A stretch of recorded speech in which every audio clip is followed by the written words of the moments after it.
पाठ करेंगे। ओम सहनाववतु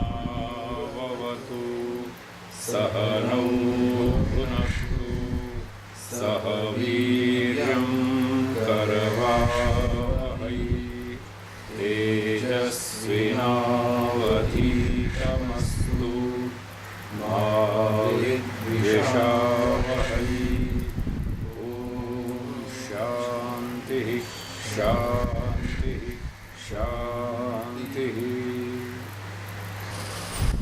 योग दर्शन का पाठ चल रहा था। तीसरे पाद में 2 सूत्र हो गए।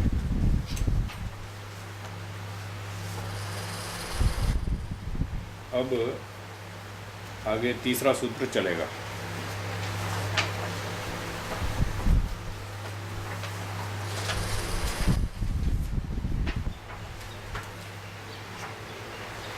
सूत्र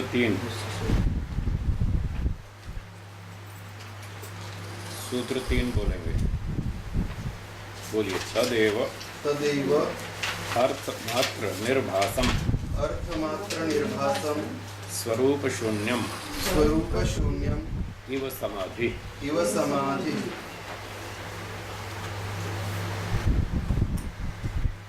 ये योग का 8वां अंग है, अंतिम।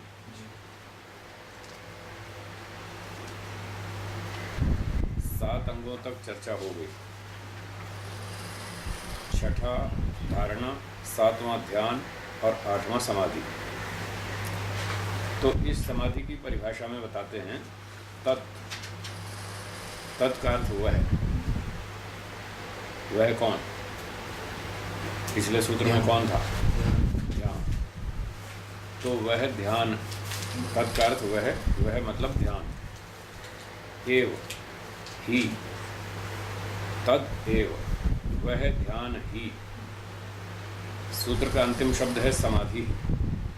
समाधि बन जाएगा, वह ध्यान ही समाधि बन जाएगा, समाधि में परिवर्तित हो जाएगा, समाधि का रूप धारण कर लेगा।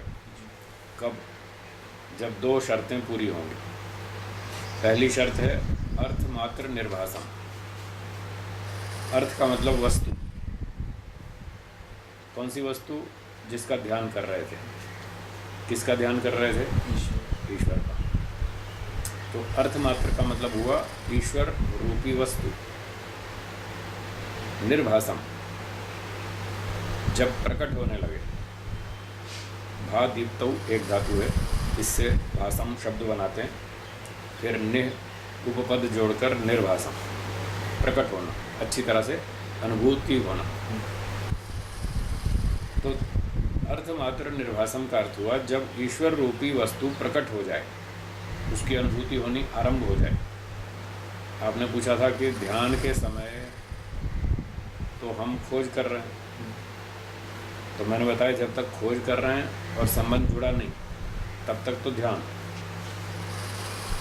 और जब संबंध जुड़ गया और ईश्वर की अनुभूति आरंभ हो गई, बस वही समाधि। समाधि और ध्यान में इतना ही अंतर है। जब तक हम अपनी ओर से स्तुति प्रार्थना कर रहे हैं और उससे संपर्क नहीं जोड़ पा रहा, वन वे ट्रैफिक हमारी ओर से तो चल रहा है, उधर से जवाब नहीं आ रहा, तो इसको वन वे ट्रैफिक बोलते हैं। तो जब तक वन वे ट्रैफिक चल रहा है तब तक ध्यान।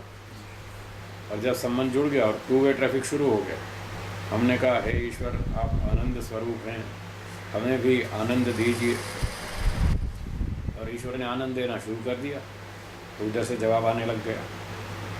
इस प्रकार से जब संबंध जुड़ गया और ईश्वर की अनुभूति आरंभ हो गई, इस बात को कहेंगे अर्थमात्र निर्भासम। बस यही समाधि की स्थिति है, ईश्वर की अनुभूति होना और उसकी अनुभूति से जो जो उसके गुण हैं, हमें उन गुणों की प्राप्ति होनी आरंभ हो जाएगी। जिस गुण के माध्यम से हम ईश्वर का ध्यान करेंगे, उस गुण की प्राप्ति होगी। जैसे हमने ये कहा कि हे ईश्वर आप आनंद स्वरूप हैं, हमें भी आनंद दीजिए। तो ईश्वर से जब संबंध जुड़ेगा और हम आनंद की प्रार्थना कर रहे हैं, तो हमें आनंद मिलेगा। ईश्वर आनंद का भंडार है, ऐसा प्रतीत होगा। फिर हम दूसरी बात कहेंगे, हे ईश्वर आप न्यायकारी हैं, हमें भी न्याय गुण प्रदान कीजिए, हमें भी न्यायकारी बनाइए। तो हमें ईश्वर न्यायकारी रूप में दिखेगा। दिखेगा मतलब अनुभूति होगी, उसमें रूप रंग तो कुछ है नहीं, नीला पीला काला आकार तो कुछ दिखेगा नहीं। तो ईश्वर के दिखने का अर्थ है ईश्वर की अनुभूति होना। उसमें कोई आकार नहीं है, कोई कलर, कोई डिज़ाइन, कोई शेप, कुछ नहीं। इन सब चीज़ों के बिना ही उसकी हमें अनुभूति होगी।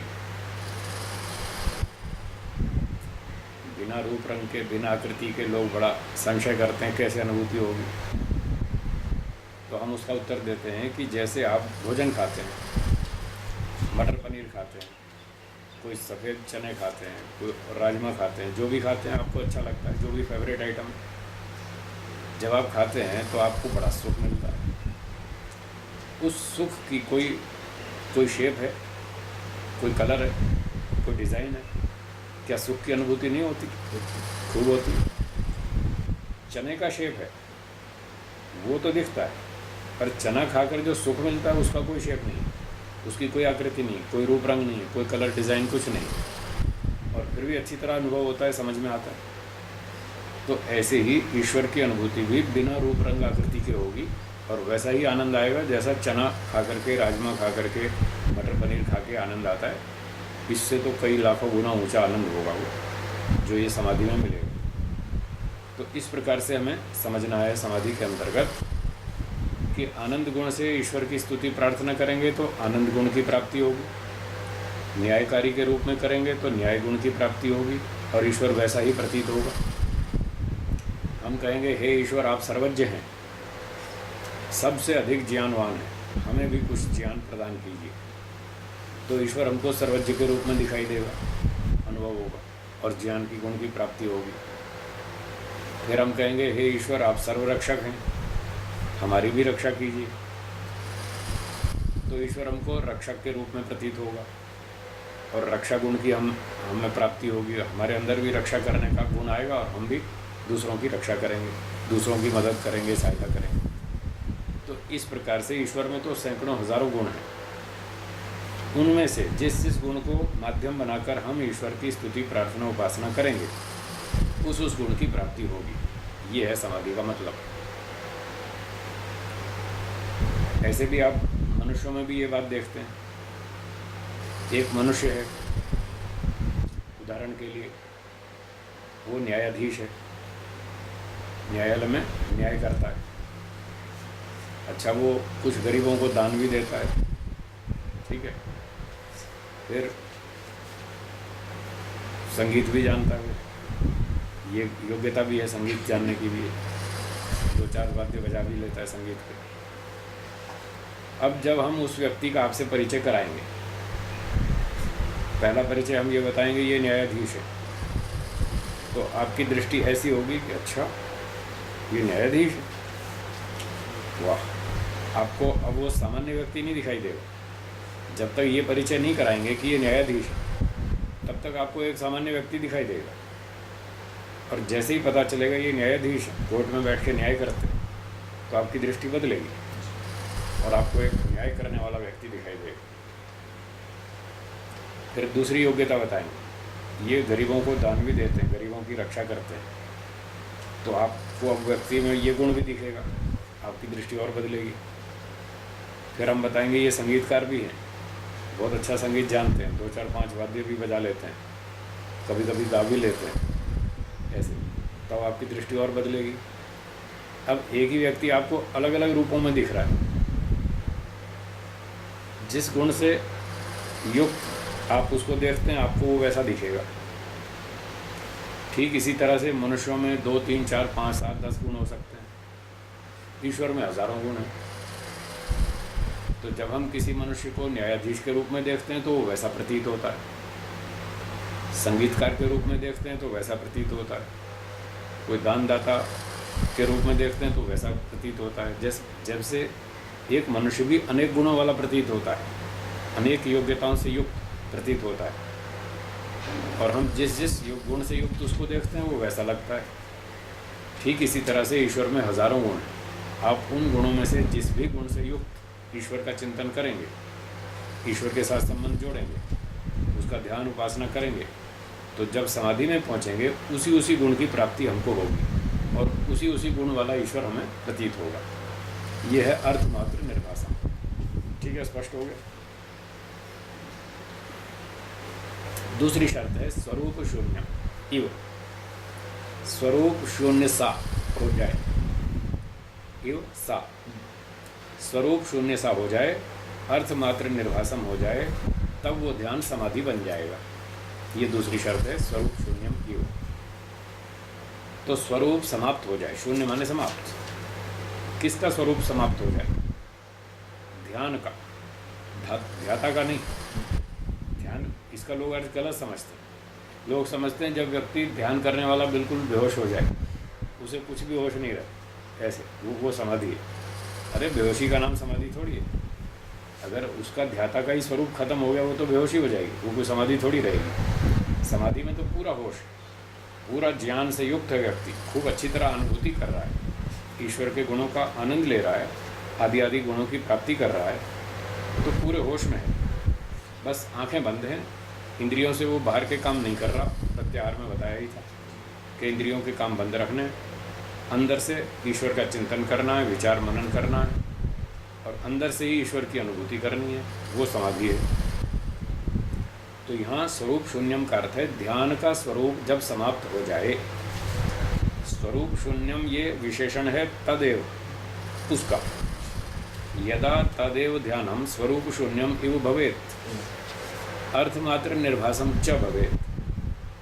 जब ध्यान का अपना स्वरूप खत्म हो जाए और ईश्वर की अनुभूति शुरू हो जाए, बस वही तो समाधि है, उसी का नाम समाधि। तो इस प्रकार से ध्यान का स्वरूप समाप्त हो जाएगा। ध्यान का स्वरूप क्या था? खोज करना। और जब ईश्वर से अनुभूति शुरू हो गई, अब भी खोजेंगे क्या? अब तो खोज का काम पूरा हो गया। जब वस्तु मिल गई तो अब क्या खोजना, वो तो मिल ही गई।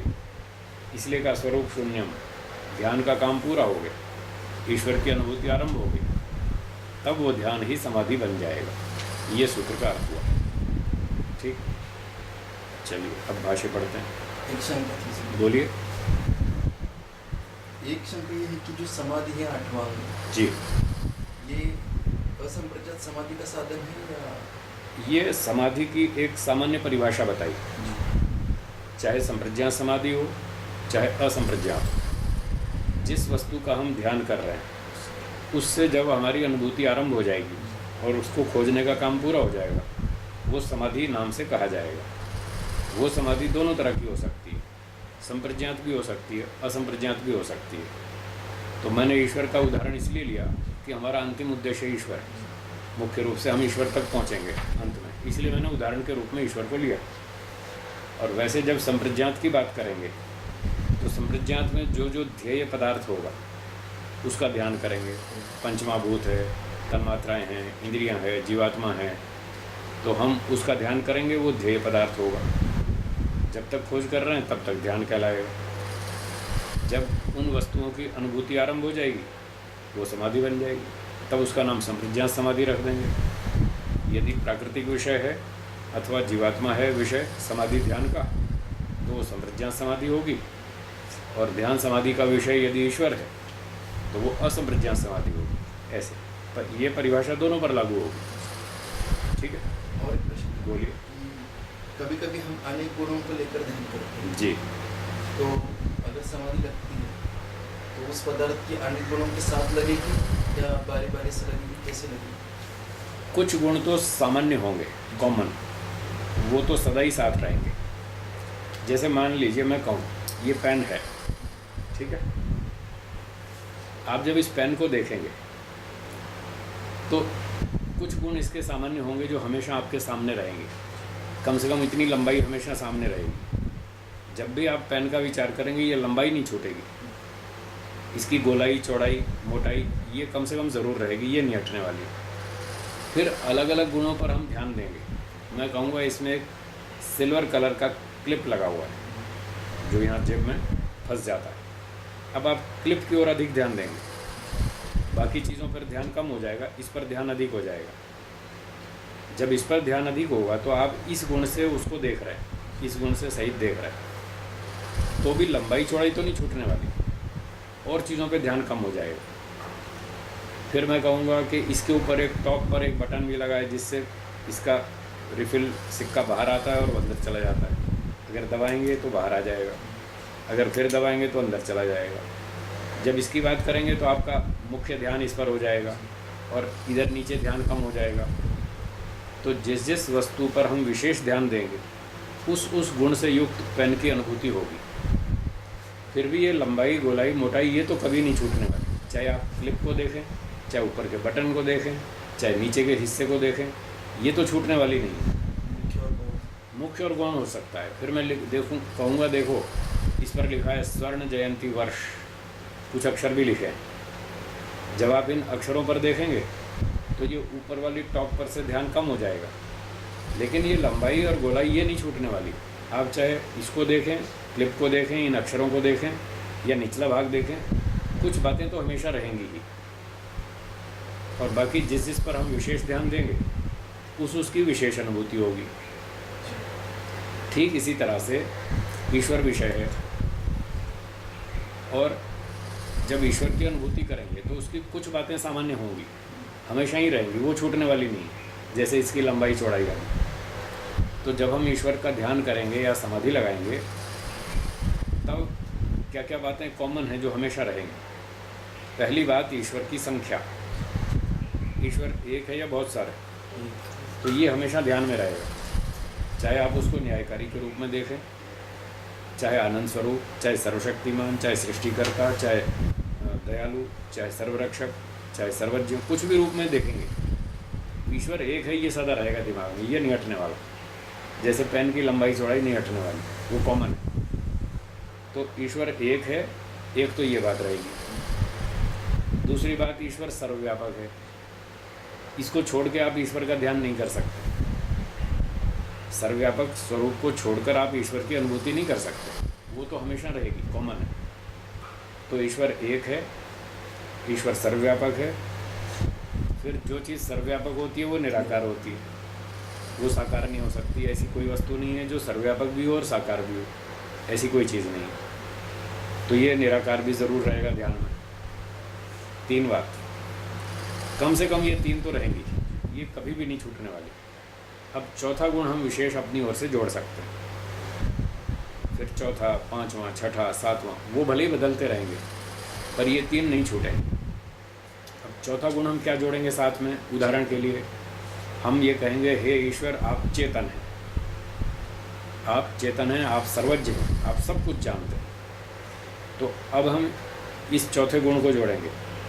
तो चेतन स्वरूप है ईश्वर, सर्वज्ञ है। जब इस गुण से उसकी स्तुति प्रार्थना करेंगे, ध्यान करेंगे, तो गुणवान है, ज्ञानवान है ईश्वर, इस गुण की हमको प्राप्ति होगी और अनुभूति शुरू हो जाएगी, ये समाधि आरंभ होगी। तो ईश्वर ज्ञानवान है, सर्वज्ञ है। इस गुण की अनुभूति होते समय, इस गुण से युक्त ईश्वर की अनुभूति होते समय वो तीन चीज़ें नहीं छूटेगी कि वो एक है, सर्वव्यापक है और निराकार है, वो सदा रहेगी। ये चौथा नया आ गया। अब हम पांचवा गुण जोड़ेंगे कि हे ईश्वर आप न्यायकारी हैं। अब जब न्यायकारी बोलेंगे तो एक नई चीज़ अनुभव में आएगी कि ईश्वर न्याय भी करता है, चेतन है, ज्ञानवान है, सब कुछ जानता है, और वो न्याय भी करता है, अन्याय कभी नहीं करता। अब ये नया गुण आया, पर वो पिछले तीन नहीं छूटेंगे। वो एक है, सर्वव्यापक है, निराकार है, ये नहीं छूटेंगे। फिर जब न्याय करता है तो ज्ञान उसके साथ अनिवार्य है, क्योंकि जो ज्ञानवान नहीं है वो न्याय कैसे करेगा? वो समझ ही नहीं सकता, तो न्याय क्या करेगा? अब ये दो गुण ऐसे हैं जो आपस में कनेक्टेड हैं, जुड़े हुए हैं। जब हम कहेंगे हे ईश्वर आप न्यायकारी हैं, तो ज्ञानवान है वो ऑटोमेटिक जुड़ जाएगा। इस तरह से वो कई कई गुण तो ऐसे आपस में जुड़े हुए होते हैं, वो साथ साथ जुड़ते रहेंगे। तो अब 5 गुण हो गए। चौथा था चेतन है, सर्वज्ञ है, 5वां न्यायकारी। अब हम छठा गुण जोड़ेंगे, हे ईश्वर आप आनंद के भंडार हैं, आप में अनंत आनंद है, कुछ आनंद हमको भी दीजिए। इस तरह से हम आनंद की प्रार्थना करेंगे। तो अब ईश्वर हमें आनंद का भंडार प्रतीत होगा। कण कण में ईश्वर का आनंद भरा हुआ है। जैसे गुड़ को आप कहीं से भी चखो, इधर से चखो तो भी मीठा है, इधर से चखो तो भी मीठा है, कहीं से भी चखो सब तरफ से मीठा ही मीठा है। तो ईश्वर भी ऐसे चारों ओर से आनंद स्वरूप है, मीठा ही मीठा है, कहीं से भी उसको चखो आनंद मिलता है। अब ये छठा गुण हो गया। जब हम आनंद स्वरूप कहेंगे तो हमें एक नए गुण की प्राप्ति शुरू हो जाएगी, इस गुण से युक्त ईश्वर की अनुभूति होगी। इस स्थिति में हो सकता है न्यायकारी वाला गुण थोड़ा ढीला पड़ जाएगा, हो सकता है ज्ञान स्वरूप सर्वज्ञ वाला गुण भी थोड़ा ढीला पड़ जाएगा। तो ऐसे जिस जिस गुण को, नए गुण को हम जोड़ते जाएंगे तो पिछले गुण थोड़े थोड़े ढीले पड़ जाएंगे और नए नए गुण से युक्त ईश्वर की हमें अनुभूति होगी। इस तरह से अनुभूति होगी। पर जब भी आनंद स्वरूप की अनुभूति करेंगे, न्यायकारी की अनुभूति करेंगे, वो तीन तो नहीं छूटने वाले, वो कम से कम ज़रूर रहेंगे। ईश्वर एक है, सर्वव्यापक है और निराकार, इसमें कोई चेंज होने वाला नहीं। इस तरह से अनुभूतियाँ होंगी। फिर हम सर्वरक्षक है ऐसा बोलेंगे तो एक रक्षा करने वाला गुण और नया आएगा। ऐसे ऐसे गुण बदलते जाएंगे। ठीक है। गुरु जी का जो मैंने प्रवचन सुना था उसमें उन्होंने उदाहरण दिया था कि जैसे हम हलवा खाते हैं उसके साथ मिठाई भी आएगी, ठीक है, उसका रूप भी आएगा, शक्ति भी आएगी, सब गुण आएंगे, ठीक है, पदार्थ का ग्रहण करने से। ठीक है। जैसे ईश्वर का ध्यान करने से, समझ लगाने से सभी गुण आ जाएंगे उसमें। सभी गुण तो ईश्वर में हजारों गुण हैं, फिर सभी तो हजारों तो नहीं आएंगे। नहीं, हलवे में भी बहुत सारे हैं, हमें पता नहीं ना। हाँ, एक तो हमें पता होना ये अलग बात है। देखिए हलवे का जो उदाहरण है ना, सभी गुण आएंगे, वो स्थूल रूप से तो ठीक है। जब हलवा खाएंगे तो उसका मिठास भी आएगा और जो उसका ठोस भाग है वो भी पेट में जाएगा, वो तो ठीक है, वो तो सारे इकट्ठे जुड़े हुए हैं गुण। जैसे मैंने कहा, यदि हम न्यायकारी के रूप में अनुभव करेंगे तो चेतन स्वरूप तो कनेक्टेड है, ज्ञान के बिना तो न्याय हो नहीं सकता। तो जो जो गुण उससे जुड़ा हुआ है उतना उतना आ जाएगा। इस उदाहरण को इस सीमा तक लेंगे कि जो जो गुण, एक गुण से दूसरा गुण जुड़ा हुआ है अनिवार्य रूप से, तो एक गुण की अनुभूति होने पर, न्यायकारी गुण की अनुभूति होने पर, चेतन स्वरूप है, ज्ञानवान है, ये तो साथ में आ जाएगा। पर वो सर्वरक्षक भी है और वो जो है सृष्टिकर्ता भी है, ये इसके साथ जुड़ा हुआ सीधा संबंध नहीं है। इसलिए ऐसे सारे गुण नहीं आएंगे, जो कनेक्टेड है वो आ जाए। हाँ, इतना ठीक। और एक था कि जितनी जितनी थ्योरी हमें पता है जी, उनका तो प्रत्यक्ष हो जाएगा जी। और ईश्वर चेतन है, तो जो पता नहीं है तो वो भी पता चलेगा। वो पता तब चलेगा जब हम उससे प्रार्थना करेंगे कि आपका और क्या क्या गुण है वो कृपया हमें बताइए, उसकी अनुभूति भी कराइए। यदि हम प्रार्थना करेंगे तो ईश्वर अन्य गुणों की भी अनुभूति हमें करा सकता है। जब तक हम नहीं कहेंगे तब तक नहीं कराएगा। ठीक है ना। विद्यार्थी गुरुजी से जो सवाल पूछेगा तो गुरुजी उसका उत्तर देंगे। अब विद्यार्थी पूछता ही नहीं तो गुरुजी क्यों बताएंगे। तो गुरुजी देखते हैं भाई ये विद्यार्थी सीखना चाहता है, नहीं सीखना चाहता है, कितना सीखना चाहता है, क्या इच्छा है इसकी सीखने की, उसी हिसाब से गुरुजी पढ़ाएंगे। बच्चा माँ से कहेगा कि माँ मुझे भूख लगी है, मुझे खाना दो, तो खाना मांगेगा तो माँ खाना खिलाएगी। और वो कहेगा मुझे खिलौना चाहिए तो माँ खिलौना भी दिलाएगी। और वो कहेगा मुझे सैर करने जाना है गार्डन में तो सैर भी कराएगी। वो जो कहेगा तो माँ कराएगी। अब सारी बातें ऐसे थोड़ी कराती जाएगी ज़बरदस्ती, उसकी इच्छा हो या ना हो ज़बरदस्ती थोपती जाए, ऐसा नहीं करती है माँ। तो ईश्वर भी ऐसे ज़बरदस्ती सारे गुण नहीं थोपेगा। वो ये देखेगा इसको जानने की इच्छा है या नहीं, कितना जानने की इच्छा है, जितना जानने की इच्छा उतना उतना कर दे।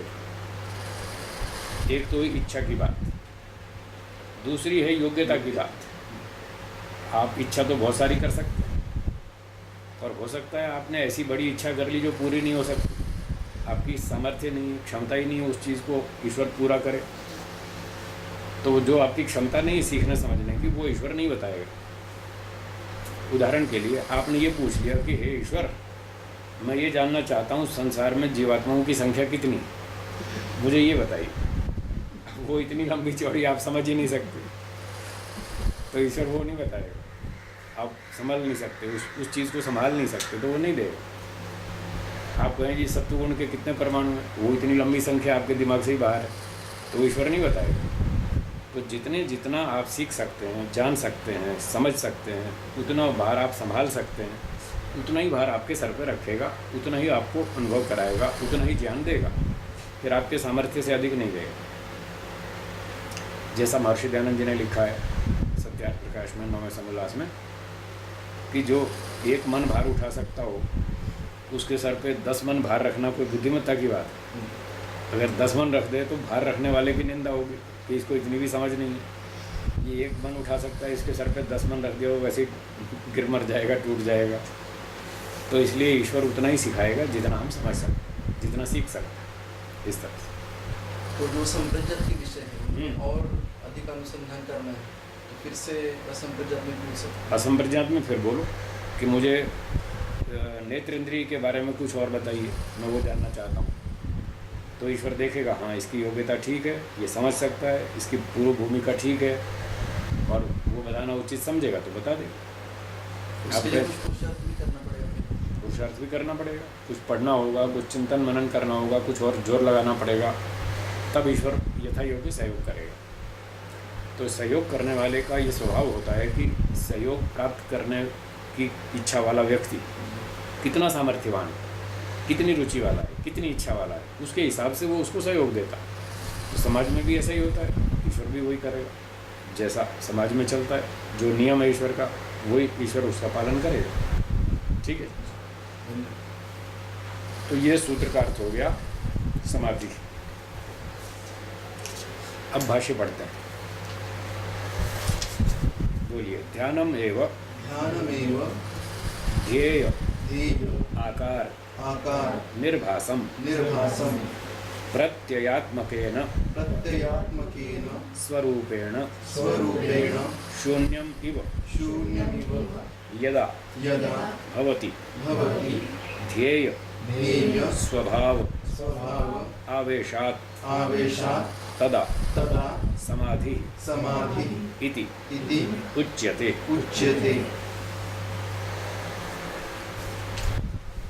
तो देखिए भाष्यकार ने बहुत अच्छा स्पष्ट किया है। यदा ध्यानम एव, जब ध्यान ही,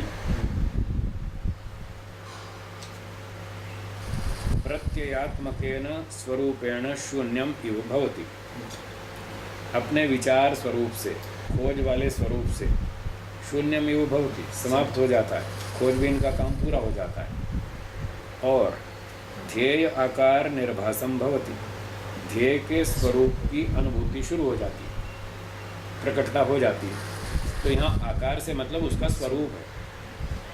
यहाँ आकार का वो ट्रेडिशनल अर्थ नहीं लेना, कलर, डिज़ाइन, शेप, वैसा नहीं, क्योंकि ईश्वर में तो है ही नहीं वो चीज़। और ये कॉमन परिभाषा है, दोनों पर लागू होगी। जो भी ध्यान करने योग्य पदार्थ है दोनों पर लागू होगा।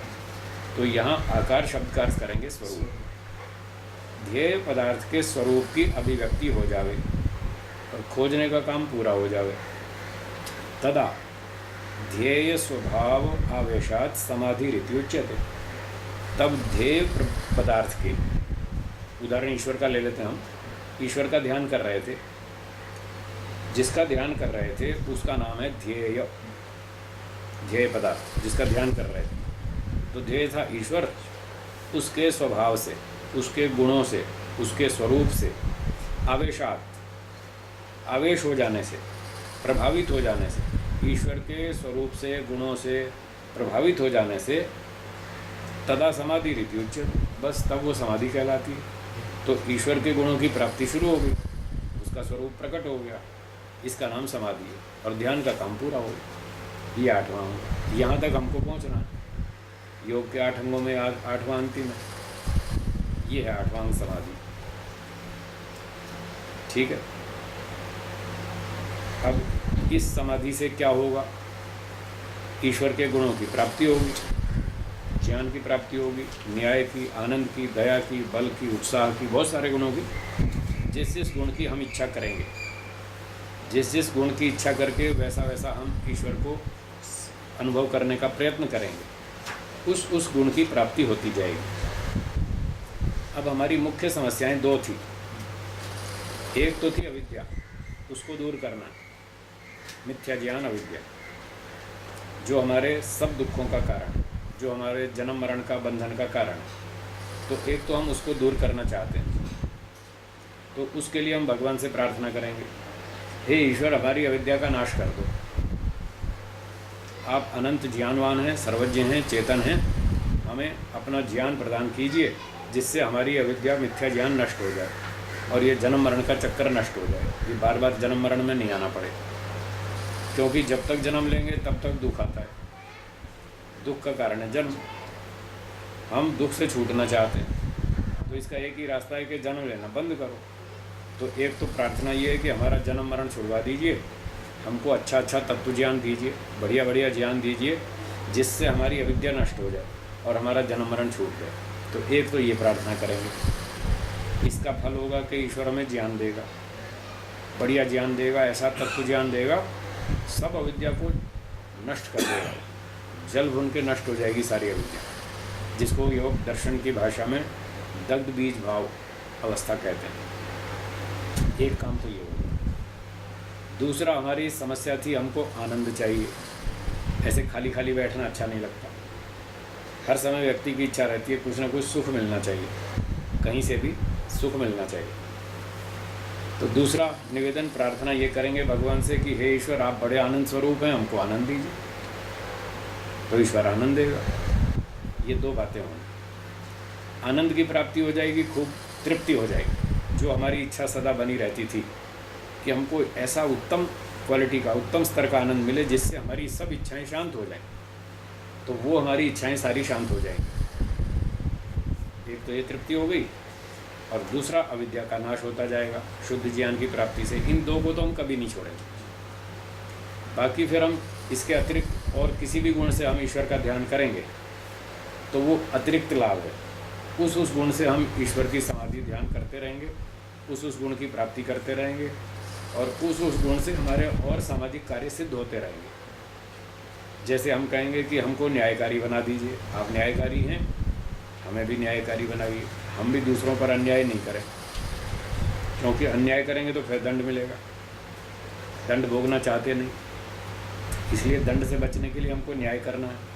तो वो न्याय करने का गुण भी हमें दीजिए, वो हम व्यवहार की सिद्धि के लिए वो मांग लेंगे। फिर दया की भावना मांग लेंगे, आप बड़े दयालु हैं, सब पर कृपा भाव रखते हैं, हमको भी दयालु बनाइए, हम भी सबके साथ मिलजुल कर प्रेम से रहें, दूसरों की मदद करें, सेवा सहायता करें। तो ऐसे ऐसे तो उन गुणों की प्राप्ति के लिए हम ईश्वर से प्रार्थना करते रहेंगे और ईश्वर से वो गुण हमको मिलते रहेंगे। तो और सारे गुण तो हमारे अन्य सामाजिक कार्यों की सिद्धि में सहयोगी बनेंगे। और ये दो बड़े ठोस गुण हैं, एक तो ज्ञान की प्राप्ति करना, एक आनंद की प्राप्ति करना, ये हम कभी नहीं छोड़ेंगे समाधि में। ये दो तो प्राइमरी है, सबसे प्राथमिक, इनको कभी नहीं छोड़ेंगे। फिर इसका फल क्या होगा कि अविद्या सारी नष्ट होती जाएगी। लंबे समय तक, वर्षों तक ईश्वर की अनुभूति कर करके, समाधि लगा लगा करके जो ईश्वर से ज्ञान मिलेगा, उस लंबे समय तक उस ज्ञान से हमारी अविद्या धीरे धीरे नष्ट होती जाएगी। जब वो पूरी नष्ट हो जाएगी बस फिर मोक्ष हो जाएगा, फिर अगला जन्म नहीं होगा। इसके अतिरिक्त और कोई उपाय नहीं है, ये समाधि तक पहुंचना ही होगा। चाहे इस जन्म में पहुँचें या 50 जन्म बाद पहुँचें या 50 लाख जन्म बाद पहुँचें, कभी भी कहीं भी हम चले जाएं, जब तक ये स्थिति नहीं आएगी तब तक जन्म मरण नहीं छूटेगा। ये उसका अंतिम उपाय है, इसलिए हमको 8वें अंग तक पहुंचना ही होगा, ऐसा जानना चाहिए। तो ये 8 अंग पूरे हुए। थोड़ा प्रैक्टिकल भी करेंगे, थोड़ा प्रैक्टिकल भी करेंगे। जो थ्योरी हुई ना ध्यान और समाधि, समाधि तो खैर ऊंची चीज़ है, देर में आएगी, पर ध्यान तो कर ही सकते हैं।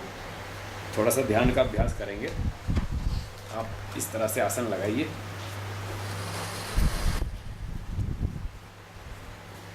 और कमर सीधी, गर्दन सीधी, आंखें बंद।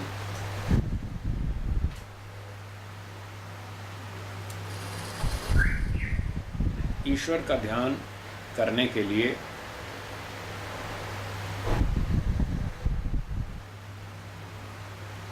पहले तैयारी करेंगे, धारणा बनाइए, अर्थात मन को शरीर में किसी एक स्थान पर स्थिर कीजिए।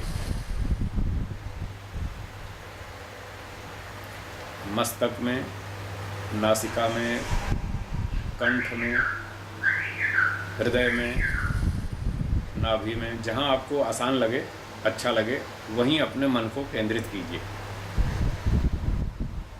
स्थिर कीजिए मन को, अंतर्दृष्टि से उस स्थान को देखिए। ये धारणा है।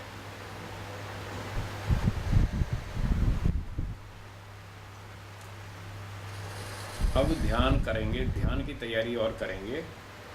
मन में संकल्प कीजिए, हमारा मन जड़ वस्तु है, हम चेतन आत्मा हैं।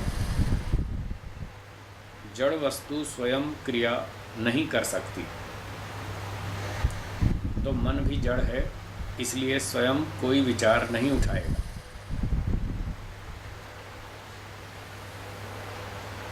चेतन वस्तु स्वयं क्रिया करती है और दूसरे जड़ पदार्थ में भी क्रिया को उत्पन्न करती है।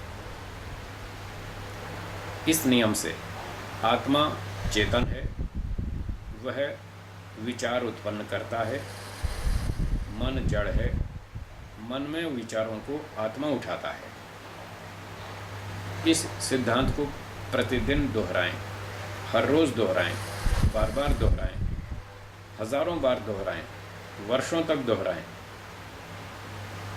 हर रोज़ लंबे समय तक दोहराने से ये सिद्धांत पक्का होगा हमारे अंदर कि मन में विचार स्वयं नहीं आते, हम ही विचारों को उठाते हैं। ऐसे धीरे धीरे अभ्यास करने से धीरे धीरे समझ में आएगा। और जब हम ध्यान में बैठेंगे तब ये संकल्प करेंगे कि हमारा मन जड़ है, यह स्वयं कोई विचार नहीं उठाएगा। हमारी इच्छा से और प्रयत्न से मन में विचार उत्पन्न होते हैं। अब हम केवल ईश्वर का ही विचार मन में उत्पन्न करेंगे, दूसरा विचार मन में नहीं लाएंगे। इस तरह से रोज संकल्प कीजिए, सुबह भी शाम को भी। हर रोज 2 बार ध्यान करें। समय कम मिले तो कम ही करें, 15-20 मिनट कम से कम सुबह और 15-20 मिनट कम से कम शाम को। हर रोज़ दोनों समय अभ्यास करें। जब भी ध्यान करें तो यही संकल्प दोहराएं, अब हम सांसारिक विचार मन में नहीं उठाएंगे, केवल ईश्वर का ही विचार मन में उठाएंगे। इससे आपको धीरे धीरे लाभ होगा। अब तक आप जितने विचार उठाते हैं ध्यान के समय में, धीरे धीरे वे विचार कम होते जाएंगे और मन का नियंत्रण बढ़ता जाएगा। आपको ऐसा फिर महसूस नहीं होगा कि मेरा मन भटकता है, मुझे भटकाता है, इधर उधर घुमाता है। ये समस्या धीरे धीरे कम होती जाएगी। इसलिए इस सिद्धांत को प्रतिदिन दोहराएं। तो ये संकल्प करके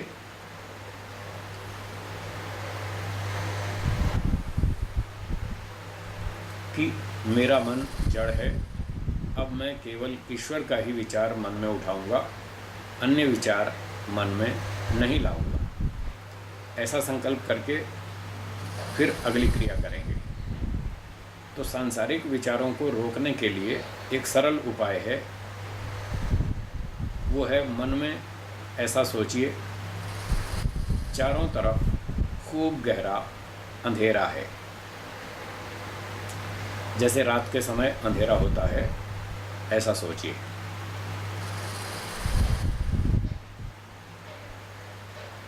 चारों तरफ खूब गहरा अंधेरा है। मान लीजिए आप अपने घर में बैठे हैं, अपने कमरे में, रात का समय है, 12 बज रहे हैं, सब दरवाजे खिड़कियां बंद कर ली, सब बत्तियां बुझा दी, कोई प्रकाश नहीं है किसी भी तरह का। ऐसी कल्पना करें तो आप गहरे अंधेरे की स्थिति सोच पाएंगे। अंधेरे की स्थिति हम इसलिए बना रहे हैं क्योंकि अंधेरे में कुछ दिखाई नहीं देता और ध्यान के समय हम कुछ देखना भी नहीं चाहते। न आँख से देखना चाहते इसलिए आँख बंद कर ली, न मन में देखना चाहते इसलिए मन में अंधेरे की स्थिति बनाई। तो ऐसा करने से आपको पुराने दृश्य भी मन में याद नहीं आएंगे, कोई चित्र, कोई स्मृतियाँ उत्पन्न नहीं होंगी। यदि आपने अच्छी तरह से अंधेरे की स्थिति बनाई है तो आपको स्मृतियाँ नहीं उठेंगी और वो बाधक नहीं बनेंगी। इस तरह से हम सांसारिक विचारों को रोक सकते हैं। एक उपाय ये हुआ। अब इसके बाद हम ईश्वर का चिंतन आरंभ करेंगे, परंतु जैसा अभी मैंने थोड़ी देर पहले कहा था, जब ईश्वर का विचार करेंगे तो 3 बातें तो कभी भी नहीं छूटेंगी। पहली, ईश्वर एक है। दूसरी, ईश्वर सर्वव्यापक है। तीसरी, ईश्वर निराकार है। तो ये 3 बातें तो सदा ही कम से कम मन में रहेंगी।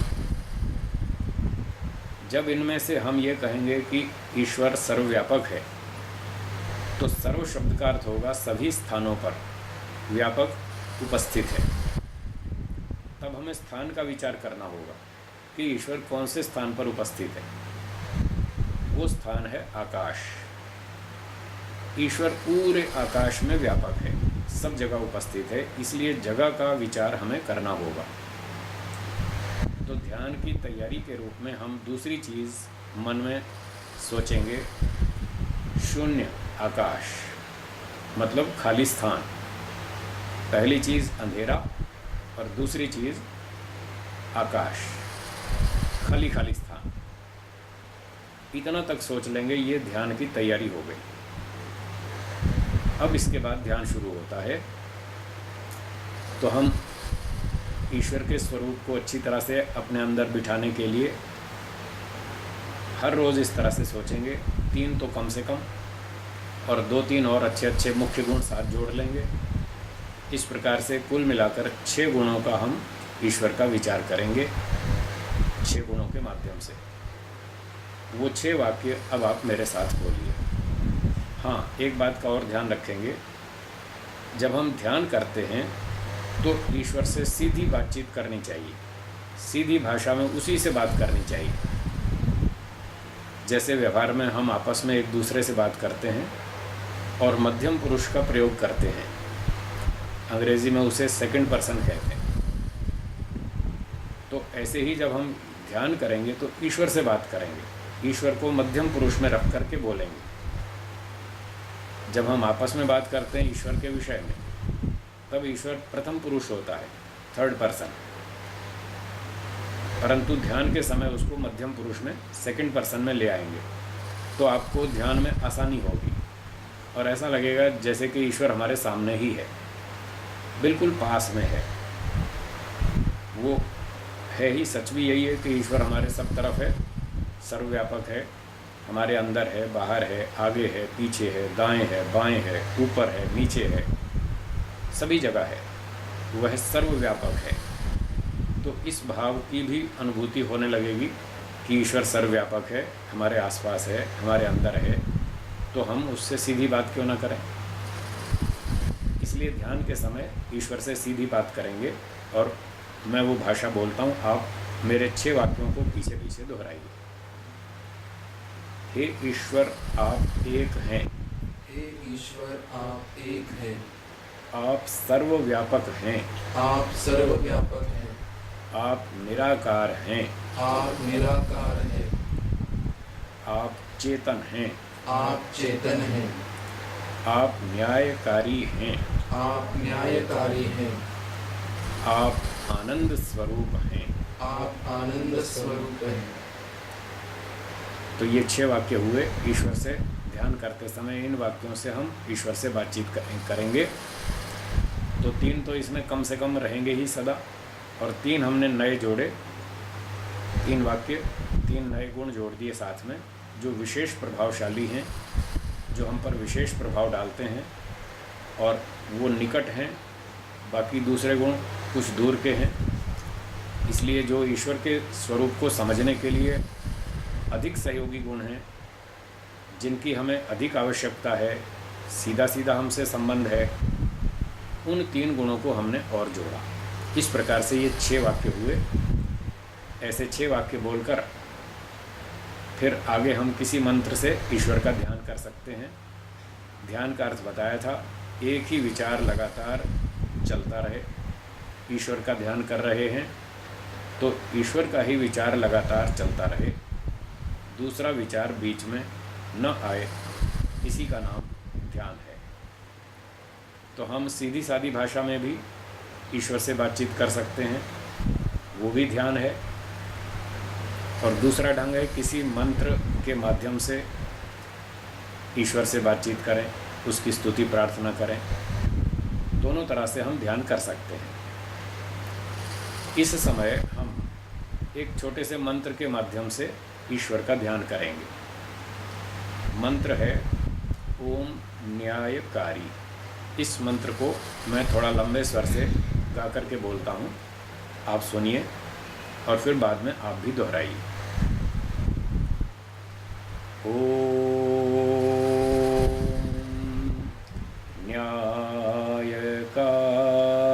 न्यायकारी। बोलिए।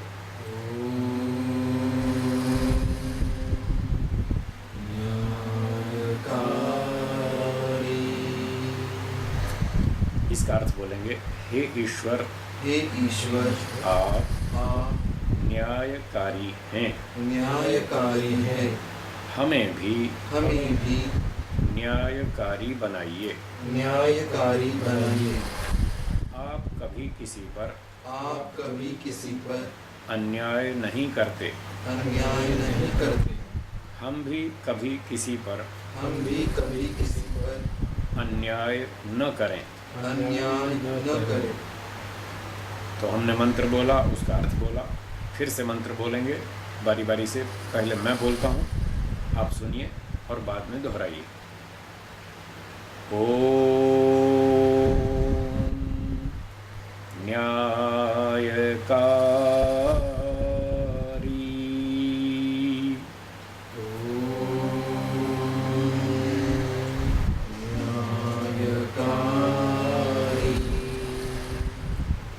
हे ईश्वर, आप न्यायकारी हैं, हमें भी न्यायकारी बनाइए। ओम न्यायकारी।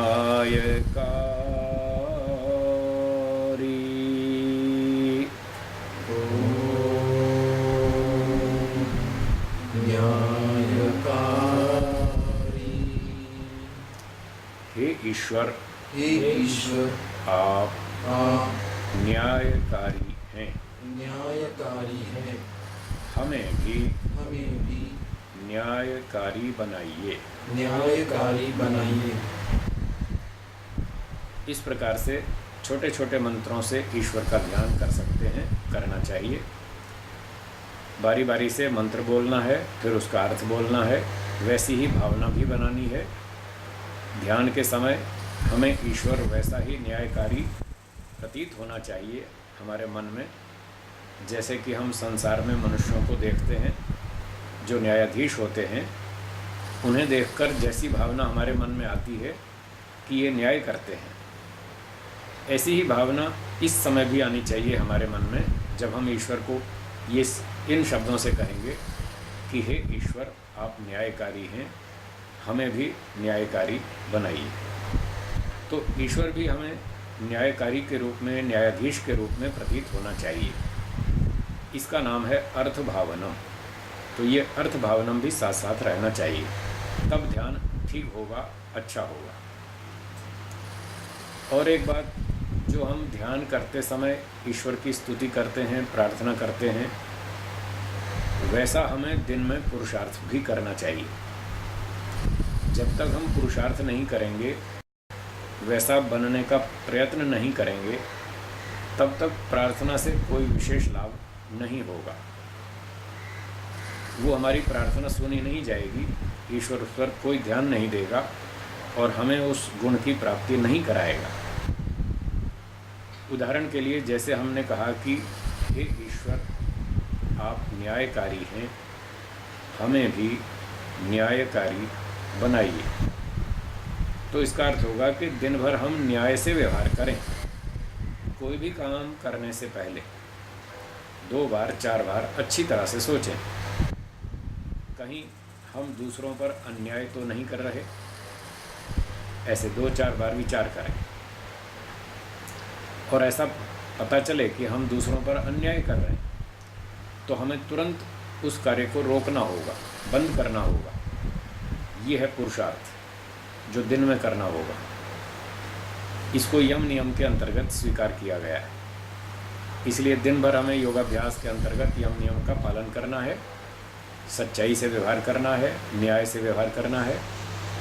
अगर हम दिन में इतना पुरुषार्थ करेंगे और फिर ध्यान में हम प्रार्थना करेंगे कि हे ईश्वर, आप न्यायकारी हैं, हमें भी न्यायकारी बनाइए, तब इसका लाभ होगा। तब ईश्वर हमें हमारी योग्यता अनुसार न्याय करने का गुण प्रदान करेगा। तब हमारी प्रार्थना सफल हो जाएगी और हम भी न्यायकारी बन जाएंगे। जितनी हमारी योग्यता, शक्ति, सामर्थ्य है उतना हम बन जाएंगे। तो इस प्रकार से दिन में अच्छा व्यवहार करना, न्यायपूर्ण व्यवहार करना, सच्चाई से व्यवहार करना, ईमानदारी से जीवन जीना, ये सारा पुरुषार्थ हमें करना होगा। तब ध्यान का बड़ा अच्छा फल हमें मिलेगा, जीवन में आनंद बढ़ेगा, शांति मिलेगी, सुख मिलेगा, मन की एकाग्रता होगी, प्रसन्नता होगी और जीवन में बहुत सारे गुणों का विकास होगा। तब ये सारा फल मिलेगा। यदि हम दिन में व्यवहार में पुरुषार्थ नहीं करेंगे, आलस्य प्रमाद करेंगे, कामचोरी करेंगे, काम से बचने की बात सोचेंगे, तो फिर ये प्रार्थनाएं सारी व्यर्थ हो जाएंगी और कोई लाभ नहीं हो पाएगा। इसलिए दिन भर सावधानी से काम करें और सुबह शाम बैठ के फिर प्रार्थना करें, तब जाके पूरा लाभ होगा। तो जैसे हमने एक मंत्र से ध्यान किया, ओम न्यायकारी, ऐसे ही और भी छोटे छोटे अनेक मंत्र हो सकते हैं जिनसे हम ईश्वर का ध्यान कर सकते हैं। एक मंत्र और लेंगे हम, वो भी ऐसा ही छोटा सा मंत्र है। वो दूसरा मंत्र है ओम आनंदा। इस मंत्र को भी मैं इसी तरह से लंबे स्वर से बोलता हूँ, आप पहले सुनिए और फिर बाद में दोहराइए। ओम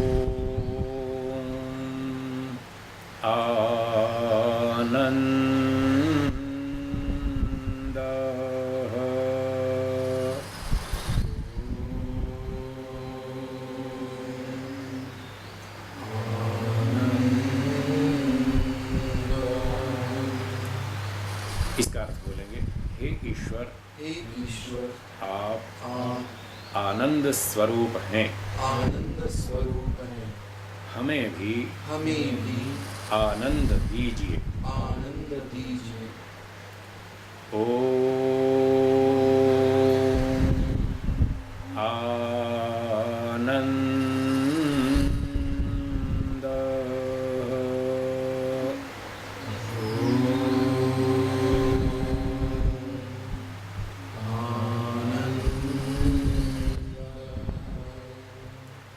हे ईश्वर, हे ईश्वर, आप आनंद स्वरूप हैं, आनंद स्वरूप हैं, हमें भी आनंद दीजिए, आनंद दीजिए। आप कभी भी दुखी नहीं होते, दुखी नहीं होते, हम भी कभी भी दुखी नहीं होंगे, दुखी नहीं होंगे। इस प्रकार से मंत्र बोलना है, उसका अर्थ बोलना है, वैसा प्रयत्न करना है, पुरुषार्थ करना है।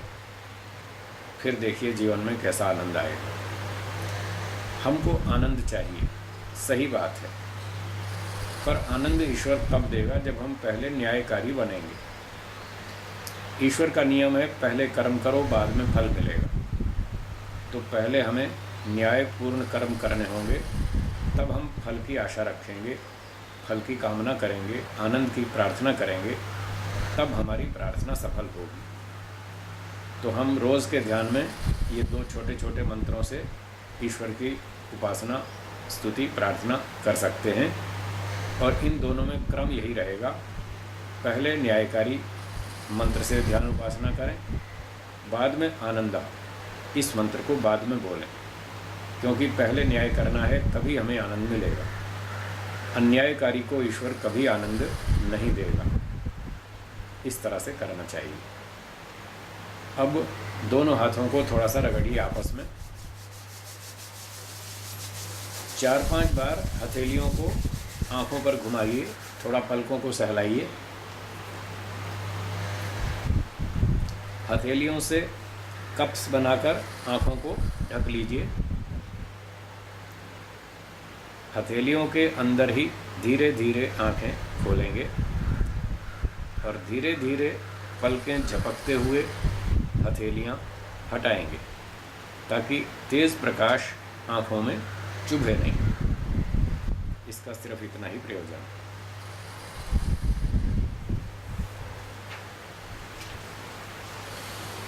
बोलिए, समझ में आया? ऐसे ध्यान करना चाहिए। चलिए आगे पढ़ेंगे। तो ये 3 सूत्र हो गए तीसरे पाद के, और समाधि तक का विषय पूरा हुआ, 8 अंग पूरे हो गए। अब आगे चलते हैं सूत्र चौथा। चौथा सूत्र बोलिए, त्रयम एकत्र संयमः। तो अभी एक थोड़ा सा संकेत आया था तीसरे पाद के आरंभ में। इन 5 अंगों को बहिरंग नाम से कहा था। यम, नियम, आसन, प्राणायाम, प्रत्याहार, ये 5 हैं बहिरंग। और 8 में से 5 तो निकल गए, बाकी कितने बचे? 3। वो ऑटोमेटिक समझ लिया, वो अंतरंग है। निकट के साधन अंतरंग, दूर के साधन बहिरंग। अब जो बहिरंग थे वो 5 हो गए और 3 हो गए अंतरंग। तो तीसरे पाद में अब चर्चा चलेगी कि इन 3 अंतरंग साधनों से हमें आगे क्या क्या लाभ हो सकते हैं जीवन में। तो इन तीनों को मिलाकर एक परिभाषा बनाई, जो इस सूत्र में बताई है, उसका नाम है संयम। कई जगह परिभाषाएं बनाई जाती हैं ताकि आगे लंबा लंबा नहीं कहना पड़े, शॉर्टकट में बात सरलता से बता दी जाए। भाई अमुक वस्तु में संयम करो तो ये होगा, अमुक वस्तु में संयम करने से ये होगा। तो संयम का मतलब क्या, इसलिए एक बार उसको समझा देंगे। संयम का मतलब है 3 चीज़ें, त्रयम, धारणा, ध्यान, समाधि। किसी एक विषय में एकत्र, किसी एक विषय में तीनों को करना, त्रयम, धारणा, ध्यान, समाधि, किसी एक विषय में करना, इसको संयम कहेंगे। ये संयम की परिभाषा हो गई। फिर कहेंगे फलाने स्थान में संयम करो, फलानी वस्तु में संयम करो, तो हम समझ लेंगे कि अमुक वस्तु में धारणा, ध्यान और समाधि लगानी है, तो उससे जो लाभ होता होगा वो बताएंगे। तो इस तीसरे पाद का नाम है विभूति पाद, जिसका हम अध्ययन कर रहे हैं। तीसरा पाद, इसका नाम रखा है विभूति पाद। विभूति का अर्थ है उपलब्धि, अचीवमेंट, प्राप्ति। साधना करी हमने, समाधि लगाई, उससे लाभ क्या हुआ, अचीवमेंट क्या हुआ, वो उसकी चर्चा यहाँ पर विस्तार से। तो यहाँ तीसरे पाद में कुछ अचीवमेंट्स, सिद्धियाँ, प्राप्ति, कुछ तो ठीक है और कुछ गड़बड़ है, कुछ परीक्षा कोटि में है और कुछ सही हैं, कुछ गलत हैं, और कुछ परीक्षा कोटि में, और कुछ ऐसी हैं कि अगर इस तरह से अर्थ करें तो ठीक है, अगर इस तरह से अर्थ करें तो ठीक नहीं है। एक ही वाक्य के अनेक अर्थ हो सकते हैं। तो ऐसे 4 विभाग हम करेंगे इन सिद्धियों के, कोई सिद्ध कोटि, कोई असंभव कोटि, कोई परीक्षा कोटि और कोई वैकल्पिक कोटि, विकल्प कोटि। ऐसा अगर करो तो ठीक, ऐसा अगर करो तो ठीक नहीं। तो जैसे जैसे प्रसंग आएगा वैसा वैसा हम बताएंगे। तो इस सूत्र में तो परिभाषा बताई है संयम की, कि संयम का मतलब किसी एक वस्तु में 3 चीज़ों को करना, ये संयम कहलाता है। ये सूत्र का अर्थ हुआ, त्रयम एकत्र संयम। चलिए भाष्य पढ़ते हैं।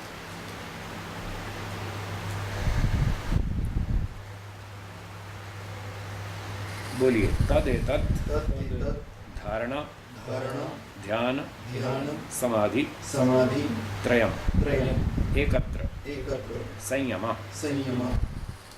तो वह यह तीनों चीज़ें, धारणा ध्यान और समाधि, तीनों त्रयम, ये तीनों चीज़ें एकत्र किसी एक वस्तु में करना, ये संयम कहलाता है। संयम की परिभाषा होगी। और खोलते हैं इसको। एक विषयाणि एक विषयाणि त्रीणि त्रीणि साधनानि साधनानि संयमः संयमः इति उच्यते। इति उच्यते। तो ये तीनों साधन एक ही विषय में हो, इस स्थिति का नाम संयम। तदस्य तदस्य त्रयस्य त्रयस्य तांत्रिकी तांत्रिकी परिभाषा परिभाषा संयम संयम इति। इति। तंत्र कहते हैं शास्त्र को। तो तांत्रिकी का अर्थ हुआ शास्त्रीय। ये अपनी शास्त्र की एक परिभाषा है, टेक्निकल टर्म है। जैसे आप फिजिक्स में देखते हैं, वहाँ पर पारिभाषिक शब्द होते हैं, केमिस्ट्री में होते हैं। केमिस्ट्री में जैसे हीलियम, हाइड्रोजन, नाइट्रोजन, ऑक्सीजन, फिर इनके वो संकेत होते हैं ना। हाइड्रोजन को H से लिखेंगे, ऑक्सीजन को O से लिखेंगे, वो उसका एक पारिभाषिक शब्द है। O का मतलब ऑक्सीजन, H का मतलब हाइड्रोजन है। तो एनर्जी के लिए E लगा देंगे फिजिक्स में, E is equal to mc²। तो इस तरह से M का मतलब मास, C का मतलब स्पीड ऑफ लाइट। हाँ, speed of light, velocity of light, ऐसे वो पारिभाषिक शब्द होते हैं।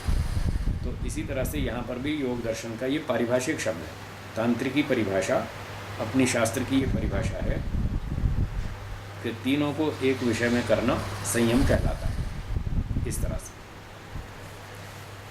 कभी कभी लोग पूछते हैं, जैसे मैंने कहा कि यहाँ सिद्धियों के 4 भाग बनाएंगे, एक संभव, दूसरा असंभव, तीसरा परीक्षा कोटि और चौथा विकल्प कोटि। तो जो असंभव वाली बात है, इस पर लोग शंका उठाते हैं। क्या योग दर्शन में असंभव बातें भी लिखी? क्या लिखने वाले लोग ठीक नहीं थे? क्या वो बुद्धिमान नहीं थे? उन ऋषियों ने ऐसी असंभव बातें क्यों लिख दी? ऐसे प्रश्न उठाते हैं लोग। तो हम उसका उत्तर ये देते हैं कि जो असंभव कोटि वाली बातें इसमें आएंगी, तो हम ये उत्तर देते हैं वो ऋषियों की लिखी हुई नहीं है, वो इन शास्त्रों में मिलावट की गई है। कुछ चालाक लोगों ने, बेईमान लोगों ने हमारे साहित्य को, दार्शनिक साहित्य को बिगाड़ने के लिए, इसको खराब करने के लिए, दूषित करने के लिए जानबूझकर चालाकी से ऐसी गड़बड़ की। इसलिए हम कहते हैं ये तो मिलावट है, इसको हम ठीक नहीं मानते, ये ऋषियों का लिखा हुआ नहीं है, बेईमान लोगों ने गड़बड़ की, उसको हम छोड़ देते हैं। और ये बुद्धिमत्ता की बात है, जो अच्छी चीज़ है वो खा लो, खराब है, दूषित है, रोग उत्पन्न करेगी, क्यों खाओ? सड़ा हुआ फल तो फेंकना ही ठीक है। तो ये तो सड़ा हुआ फल है, उसको फेंक देंगे। जो अच्छा है वो खा लेंगे, उसका लाभ उठाएंगे। इसलिए पहले 2 पादों में तो बहुत अच्छी बात थी, उस पर हमको अधिक जोर लगाना है। और तीसरे में तो बहुत ऊंची बातें, और सिद्धियों के बाद पता नहीं कहाँ जाके ये कितनी मेहनत करके ये सारी सिद्धियाँ मिलेंगी, वैसे भी दूर की चीज़ है। और आगे चल करके इस तीसरे पाद में ये भी बताया कि इन सिद्धियों के चक्कर में ज़्यादा नहीं उलझना चाहिए। इसमें व्यक्ति फंस भी जाता है, उन्हीं सिद्धियों के चक्कर में उलझ जाता है और मुख्य कार्य रह जाता है उसका, वैराग्य और योगाभ्यास और समाधि और मोक्ष, वो तो रह जाएगा साइड में, और वो सिद्धियां दिखाने के चक्कर में फिर फंस जाएगा। इसलिए उसको मना किया। तो इस बात का हमें ध्यान रखना है कि ऋषियों ने गड़बड़ नहीं की है, गड़बड़ दूसरे लोगों ने की है, वो मिलावट है, उसको हम छोड़ दें। चलिए अगला सूत्र देखते हैं, 5वां। बोलिए। तज्जयात् प्रज्ञालोक। प्रज्ञालोक। भाष्य पढ़िए। तस्य संयमस्य जयात् समाधि प्रज्ञाया भवति आलोको। तो तस्य संयमस्य, उस संयम को, जयात् जीत लेने से, मतलब संयम का अभ्यास करने से, लंबे समय तक संयम करते रहने से, समाधि प्रज्ञाया आलोको भवति, समाधि प्रज्ञा का आलोक होता है, विकास होता है, प्रकाश होता है, उन्नति होती है, परफेक्शन होती है। तो समाधि प्रज्ञा का मतलब समाधि में जो हमें अनुभूतियाँ होती वो क्लियर होती जाती, स्पष्ट होती जाती, एकदम बढ़िया स्पष्ट साफ सुथरी होती जाती। ये लाभ बताया। आगे उसी को खोलते हैं। यथा यथा यथा यथा संयमः संयमः स्थिरपदो स्थिरपदो भवति भवति तथा तथा तथा तथा समाधि प्रज्ञा समाधि प्रज्ञा विशारदी विशारदी भवति। भवति। बस उसी को खोल दिया, कोई नई बात नहीं है, स्पष्ट कर दिया अगले शब्दों में कि जैसे जैसे संयम स्थिर पद होता जाता है, मजबूत होता जाता है, जमता जाता है संयम, मतलब परफेक्शन आती जाती है, तथा तथा वैसे वैसे समाधि प्रज्ञा विशारदी भवति, वो समाधि के अंदर जो ज्ञान होता है वो स्पष्ट होता जाता है, विकसित होता जाता है, बहुत क्लियर होता जाता है। तो इस प्रकार से सूत्र का अर्थ आप सुनिए।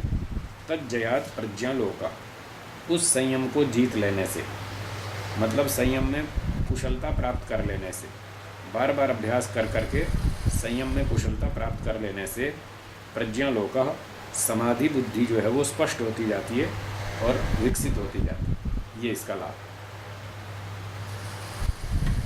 चलिए आगे चलते हैं। छठा सूत्र। तस्य तस्य भूमिषु भूमिषु विनियोगः। विनियोगः। तस्य, तस्य का मतलब उसका, उस संयम का, संयम की बात चल रही है। भूमिषु, अगली अगली अवस्थाओं में, भूमि का अर्थ है अवस्था, अगली अगली स्टेजेस।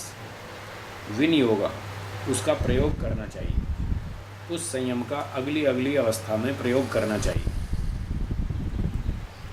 इसको हम मोटे उदाहरण से यूँ समझ सकते हैं, जैसे एक विद्यार्थी 5वीं कक्षा में पढ़ता है, तो 5वीं का सिलेबस पढ़ लिया, अच्छी तरह समझ में आ गया, परीक्षा दे दी, पास भी हो गया, तो जितनी बातें उसने 5वीं कक्षा में सीख ली वो उसको एक अच्छी उपलब्धि होगी। अब जब 6ठी क्लास में जाएगा तो ये पिछली बैकग्राउंड उसको काम आएगी, 5वीं की पढ़ाई 6ठी की बात समझने में वो काम आएगी। अगर 5वीं की बात उसने अच्छी तरह नहीं समझी तो 6ठी क्लास का लेसन पढ़ लेनी पड़ेगा, तो समझ में नहीं आएगा क्या बोल रहा है। तो इस 5वीं की योग्यता का 6ठी की कक्षा में उपयोग करेगा। बस ऐसे ही वहाँ पर भी चलना है। 5वीं पास कर लिया, अब 6ठी में चलो, 6ठी पास कर लिया, अब 7वीं में चलो। पिछली योग्यता हमको आगे आगे सहयोग देती जाएगी और हमारी उन्नति होती जाएगी। इस तरह से समझना चाहिए। भाष्य। तस्य तस्य संयमस्य संयमस्य जितभूमेर जितभूमेर् या या अनंतरा अनन्तरा भूमि भूमि तत्र तत्र विनियोगः। विनियोगः। तो भाष्यकार व्यास जी महाराज लिखते हैं, तस्य संयमस्य, उस संयम का, जित भूमेर, जो भूमि जीत ली, जैसे 5वीं कक्षा पास कर ली, ये जित भूमि हो गई। या अनंतरा भूमि, उससे जो अगली स्थिति 6ठी कक्षा, तत्र विनियोग, उसका अगली कक्षा में उसका प्रयोग करना चाहिए, उसका लाभ उठाना चाहिए, तो आगे और प्रगति होगी, आगे और अगली बात समझ में आएगी। इस तरह से न ही अजित अजित अधर भूमि अधर भूमि अनंतर भूमिम अनंतर भूमि विलंघ्य विलंघ्य प्रांत भूमिषु प्रांत भूमिषु संयमम संयमं लभते। लभते। तो अधर भूमि नीचे वाली स्टेज, नीचे वाली मान लो 5वीं, उसी का उदाहरण ले लेते हैं, जिसने 5वीं कक्षा पास नहीं की वो अधर भूमि है, छोटी स्टेज। अजित अधर भूमि, जिसने छोटी भूमि को नहीं जीता, 5वीं कक्षा का सिलेबस पास नहीं किया, पार नहीं किया, वो अनंतर भूमि में विलंघ्य, उसके बाद 6ठी कक्षा को क्रॉस करके, कूद करके, प्रांत भूमिषु 7वीं 8वीं 9वीं 10वीं कक्षा में संयमम न लभते, वो संयम नहीं कर सकता। जिसने 5वीं पास नहीं की वो 6ठी को कूद के 7वीं 8वीं का सिलेबस क्या समझेगा, नहीं आएगा समझ। बस जैसे स्कूल की पढ़ाई ऐसे ये भी पढ़ाई, ये भी एक प्रोग्रेस है, एक प्रक्रिया है। तो स्टेप बाय स्टेप हम आगे चलते जाएंगे, पिछली स्थितियां पार करते जाएंगे, आगे आगे बढ़ते जाएंगे। बस वही बात है यहाँ पर। तद अभावाच्च तदभावाच्च कुतः कुतः कस्य तस्य प्रज्ञालोकः। प्रज्ञालोकः। तो जब पिछली कक्षाएं पास नहीं की तो अगली कक्षा में प्रज्ञालोक कैसे होगा, बुद्धि का विकास कैसे होगा, अगली बातें साफ नहीं हो पाएंगी, स्पष्ट नहीं हो पाएंगी, समझ में नहीं आएंगी। इसलिए क्रम से चलते रहना चाहिए। पहले छोटी छोटी चीज़ें पार करें, फिर बड़ी बड़ी ऐसे ऐसे हम आगे बढ़ते जाएं। ईश्वर प्रसादात ईश्वर प्रसादात् जितोत्तर जितोत्तर भूमिकस्य भूमिकस्य च च न अधरभूमिषु न अधरभूमिषु परचित्त परचित्त ज्ञानादिषु ज्ञानादिषु संयमो संयमो युक्तः। युक्तः। कहते हैं ईश्वर प्रसादात, ईश्वर के कृपा से, ईश्वर की कृपा से जित उत्तर भूमिकस्य, जिसने अगली ऊंची अवस्थाओं को जीत लिया, पार कर लिया। ईश्वर की कृपा से जिसने अगली ऊंची अवस्थाओं को पार कर लिया, उस व्यक्ति को फिर अधर भूमिषु परचित्त ज्ञान आदिषु, छोटी छोटी अवस्थाओं में दूसरे के मन की बात जानने में संयमो युक्त है ना, उसको फिर छोटी छोटी अवस्थाओं में मन को लगाना, संयम करना कोई आवश्यक नहीं है। जिसने 10वीं कक्षा पास कर ली, अब वो 5वीं का सिलेबस क्यों पढ़ेगा? 10वीं तो पास होई भी, अब तो 11वीं को पढ़ेगा ना, 5वीं 6वीं थोड़ी पढ़ेगा। तो इस तरह से जो ऊंची अवस्था वाला व्यक्ति है वो छोटे छोटे काम नहीं करेगा, उसको ज़रूरत ही नहीं, वो तो पार हो गया। अब कैसे पार हो गया? ईश्वर प्रसादा, ईश्वर की कृपा से पार हो गया। अब ईश्वर की कृपा से कैसे पार हो जाता है, इसको समझना है। आप देखेंगे एक कक्षा में 50 विद्यार्थी होते हैं और गुरुजी उनको पाठ पढ़ाते हैं 50 बच्चों को। क्या सब बच्चों को एक जैसा समझ में आता है? नहीं आता।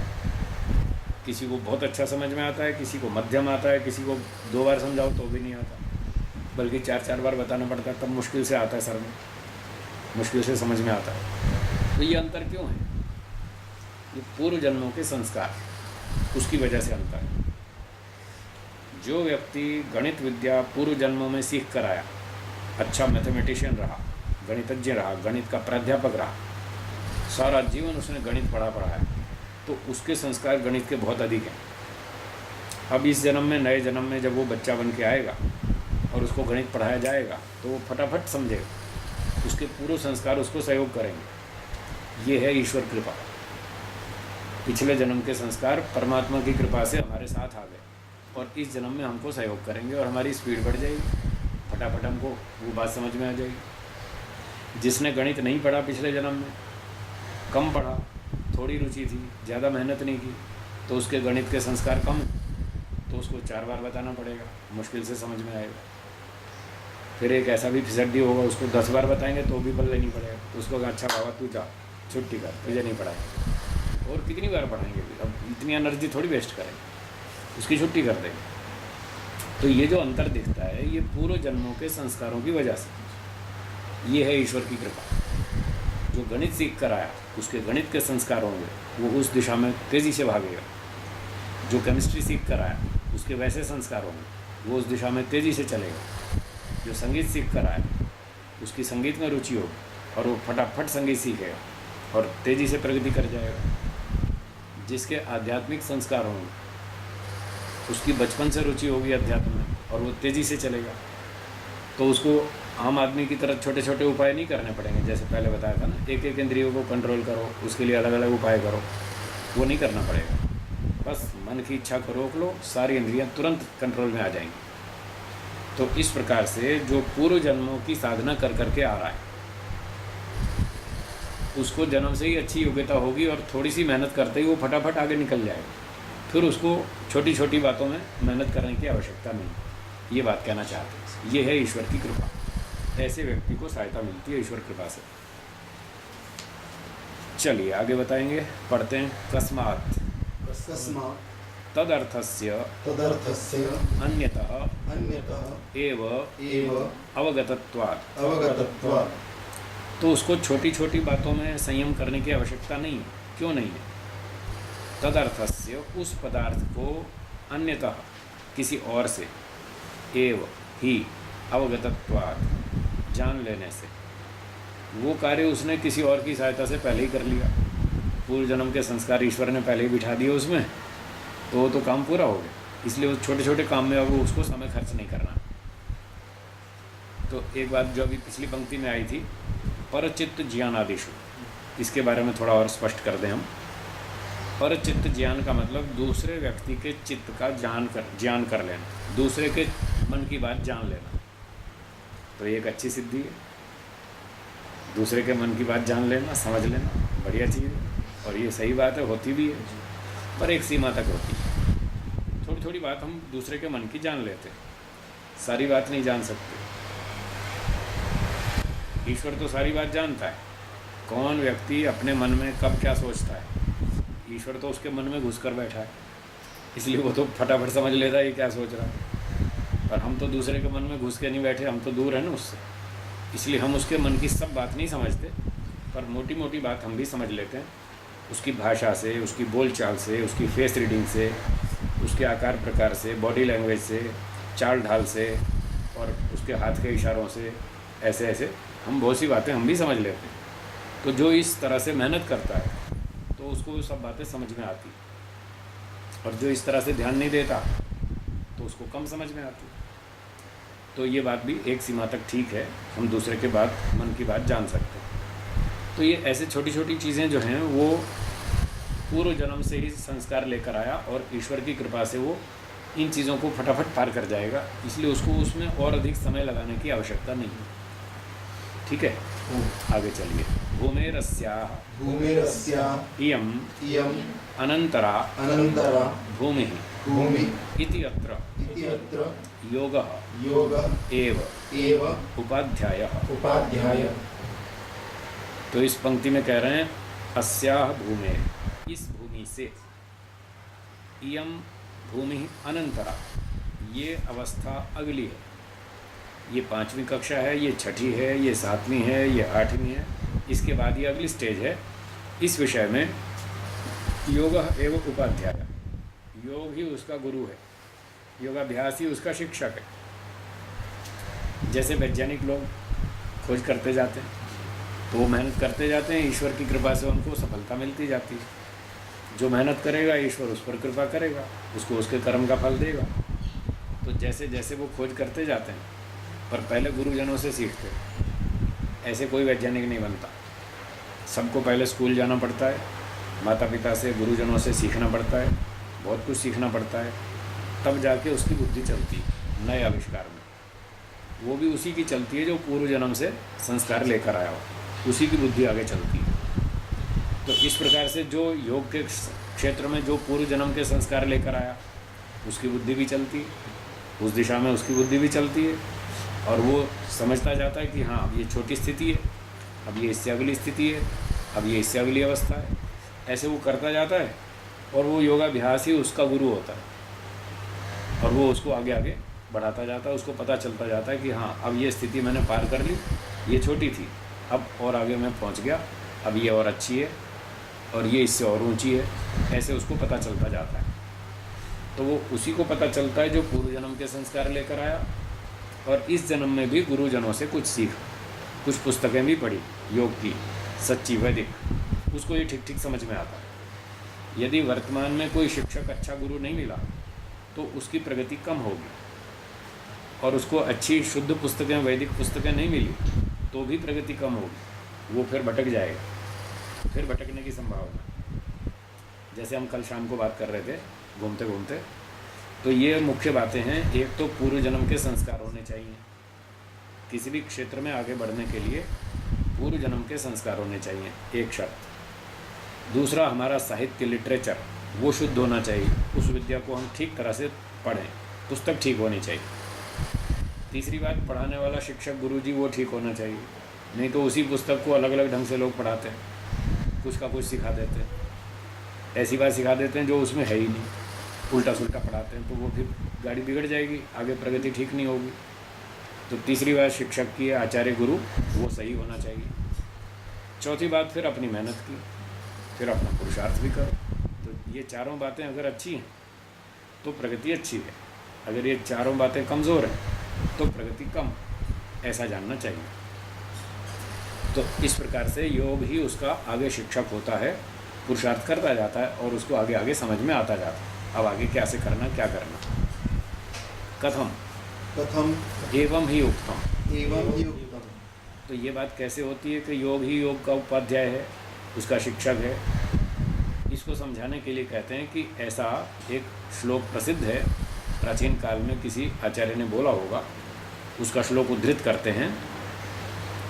चलिए श्लोक को गाएंगे, मेरे पीछे पीछे गाइए।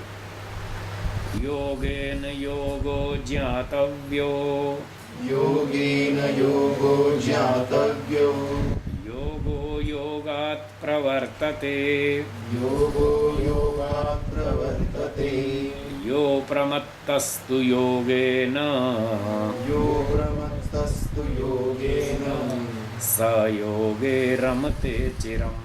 स योगे रमते चिरम्। तो कहते हैं योगेन योगो ज्ञातव्यो, योग से योग को जानना चाहिए।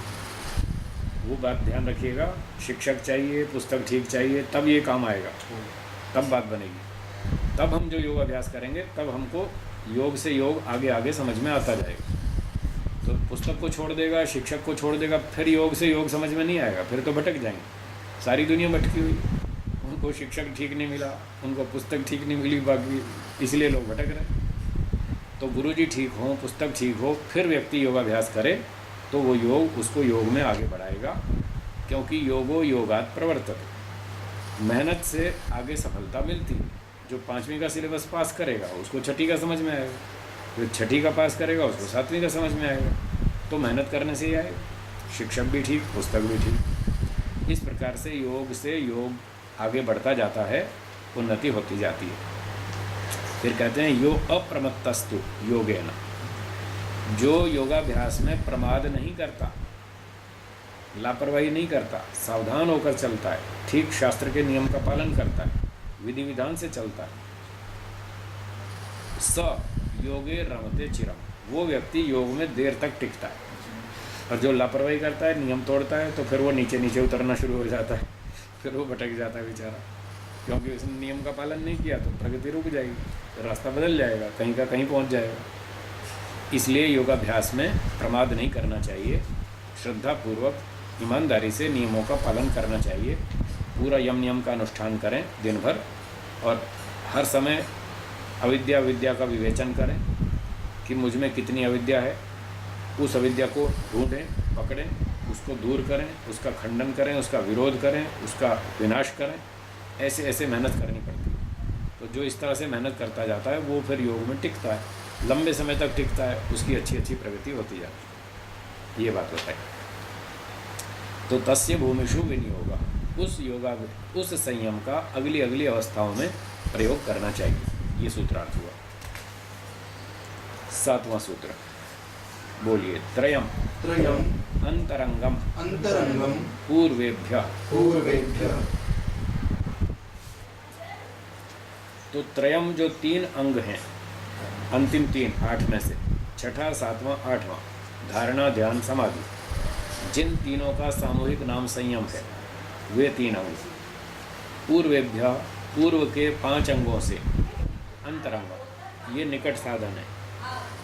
अंतरंग माने निकट साधन। किसके साधन? समाधि के। अब आप पूछेंगे समाधि के साधन है, 3 में स्वयं एक समाधि है, तो वो किसका साधन है? तो वो ऊंची समाधि का साधन है। उसको हम भाष्य में और अच्छी तरह पढ़ लेते हैं, क्या कहना चाहते हैं। व्यास भाष्य। तदेतत् तदेतत् धारणा धारणा ध्यान ध्यान समाधि समाधि त्रयम त्रयम अंतरंगम अंतरंगम संप्रज्ञातस्य संप्रज्ञातस्य समाधे समाधे पूर्वेभ्यो पूर्वेभ्यो यमादिभ्यः यमादिभ्यः पंचभ्यः पंचभ्यः साधनेभ्यः साधनेभ्यः इति। इति।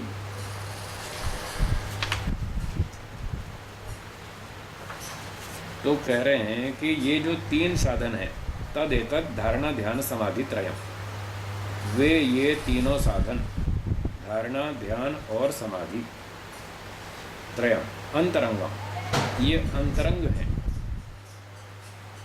किसके अंतरंग है? संप्रज्ञातस्य समाधि। संप्रज्ञात समाधि के ये तीनों अंतरंग हैं। अब यहाँ संप्रज्ञात समाधि में क्या अर्थ समझेंगे? पहले पाद का 17वां सूत्र याद कीजिए। वितर्क विचार आनंद अस्मिता, 4 भाग बताए ना। वितर्क विचार आनंद अस्मिता रूपानुगमात संप्रज्ञात, ये संप्रज्ञात समाधियाँ हैं। तो जब हम कह रहे हैं कि धारणा ध्यान समाधि, ये जो समाधि शब्द बोला इसका अर्थ कीजिए विचार वितर्क समाधि। 4 में फर्स्ट जो पहली समाधि थी वो तो ये समाधि शब्द का अर्थ हो गया। अब कहते हैं संप्रज्ञातस्य समाधि है अंतरंगम, तो इस शब्द का अर्थ 3 समाधियाँ बनेंगी वितर्क के बाद वाली। तो वितर्क के बाद दूसरी कौन सी? विचार। तो संप्रज्ञातस्य समाधि है त्रयम अंतरंगम, विचार समाधि के 3 अंतरंग साधन है, धारणा ध्यान और वितर्क समाधि से, ये उसका अंतरंग हो गया अगली समाधि का। फिर विचार के बाद अगली समाधि कौन सी? संप्रज्ञात में आनंद समाधि। तो धारणा ध्यान और विचार समाधि ये तीनों आनंद समाधि के अंतरंग साधन हो गए। ऐसे ही अगला स्टेप अस्मिता समाधि, उसके 3 अंतरंग बनेंगे, धारणा ध्यान और आनंद समाधि। इस तरह से ये धारणा ध्यान और समाधि अगली संप्रज्ञात समाधि के साधन है। ऐसे ऐसे हम आगे आगे बढ़ते जाएंगे। ठीक है, यहाँ तक स्पष्ट हो गया।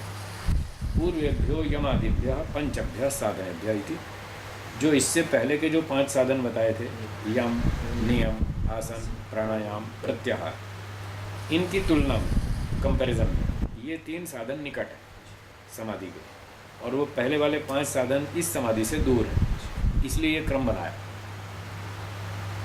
तो अब इसको आगे चलाते हैं। संप्रज्ञात समाधि अंतिम थी अस्मिता, तो अस्मिता के अंतरंग साधन कौन कौन से हुए? ध्यान और आनंद समाधि। अब और आगे चलते हैं, ये तो अंतिम समाधि नहीं। अस्मिता समाधि के बाद फिर आगे पर वैराग्य आएगा, पर वैराग्य के बाद फिर असंप्रज्ञात समाधि आएगी। तो जो असंप्रज्ञात समाधि आएगी उसके अंतरंग साधन क्या क्या होंगे? धारणा ध्यान और अस्मिता समाधि, उसको भी ले सकते हैं। और अगर बिल्कुल निकट साधन लेना हो तो पर वैराग्य को ले लेंगे, पर यहाँ क्योंकि समाधि का नाम है इसलिए उसको ले लेंगे कि धारणा ध्यान और अस्मिता समाधि ये अगली असंप्रज्ञात समाधि के अंतरंग साधन है। इस तरह से सूत्र का अर्थ बनेगा त्रयम अंतरंगम पूर्वेभ्यः। ठीक है, सूत्रार्थ भी हो गया, भाष्य भी हो गया। 8वां सूत्र देखिए, बोलिए। तदपि बहिरंगम निर्बीजस्य, आ गया निर्बीजस्य। तो निर्बीज समाधि असंप्रज्ञात समाधि जो पहले पाद के 51वें सूत्र में बताई थी। तस्यापि निरोधे सर्व निरोधात निर्बीज समाधि, वो असंप्रज्ञात समाधि अंतिम जिसमें ईश्वर की अनुभूति होती है। तो कहते हैं तदपि, वो जो पिछली धारणा ध्यान समाधियाँ थी, तो यहाँ तदपि से 4 समाधियाँ लेंगे इस सूत्र के अनुसार। वितर्क समाधि, विचार समाधि, आनंद समाधि, अस्मिता समाधि। तो धारणा ध्यान और ये 4 समाधियाँ तदपि, ये सब की सब निर्बीजस्य बहिरंगम, निर्बीज समाधि के बहिरंग। तो यहाँ निर्बीज का अंतरंग क्या बनेगा? पर वैराग्य। बस ये ध्यान देना, यहाँ निर्बीज का पर वैराग्य अंतरंग साधन बनेगा और धारणा ध्यान तो बनेगा ही। इस तरह से समझना चाहिए। भाष्य पढ़िए। तदपि अंतरंगम साधन त्रयम निर्बीजस्य योगस्य बहिरंगम भवति।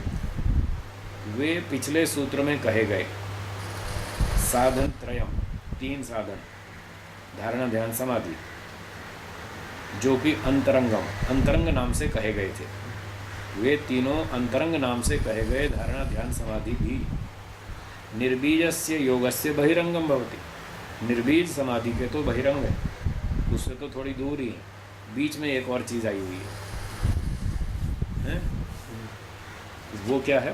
पर वैराग्य। हाँ, इसकी अपेक्षा से वो बहिरंग हो जाएंगे पिछले धारणा ध्यान समाधि। तो प्रश्न पूछा अकस्मात क्यों है ये बहिरंग? फिर अंतरंग क्या है? तो उसका उत्तर देते हैं तद भावे तद्भावे भावादिति। भावादिति। यहाँ तद भावे गलत है पाठ, तद अभावे होना चाहिए, इसको ठीक कीजिए। तद भावे ठीक नहीं है, तद अभावे होना चाहिए, इस हलंत को हटा देना है, तब अर्थ ठीक बनेगा। तद अभावे, उनके हट जाने पर तभी वो असंप्रज्ञात समाधि होती। तो जब धारणा ध्यान और संप्रज्ञात समाधि हटा देंगे, अर्थात मुख्य केंद्रित यहाँ करना है समाधि पर, संप्रज्ञात समाधि के हटने पर तब असंप्रज्ञात समाधि आएगी। इस बात की पुष्टि पहले पाद के 18वें सूत्र से होती है। विराम प्रत्ययाभ्यास पूर्व संस्कार शेषोन्य, तो यहाँ बताया था विराम, पिछली समाधि का विराम कर, तो वही बात यहाँ पर है, तद अभावे, उसको हटा देना है। हटा देना है तो बहिरंग हो गया, तो फिर साथ में क्या जोड़ना है? पर वैराग्य। इसलिए पर वैराग्य उसका अंतरंग साधन, और ये असंप्रज्ञात या निर्बीज समाधि के बहिरंग साधन हुए। ये 8वां सूत्र हो गया, ठीक है। चलिए ये पूरा हो गया प्रसंग। 5 मिनट विश्राम लेना या चलने में? चलने दे। चलो चलने में, ठीक है।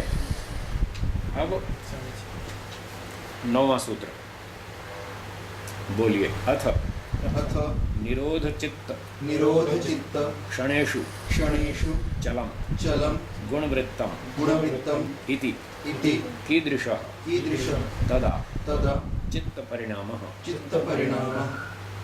बहुत अच्छी बात आई है। चित्त की अवस्था बताएंगे, चित्त का परिणाम, चित्त की स्थितियाँ, चित्त की स्टेजेस कैसी कैसी होती हैं वो बताएंगे।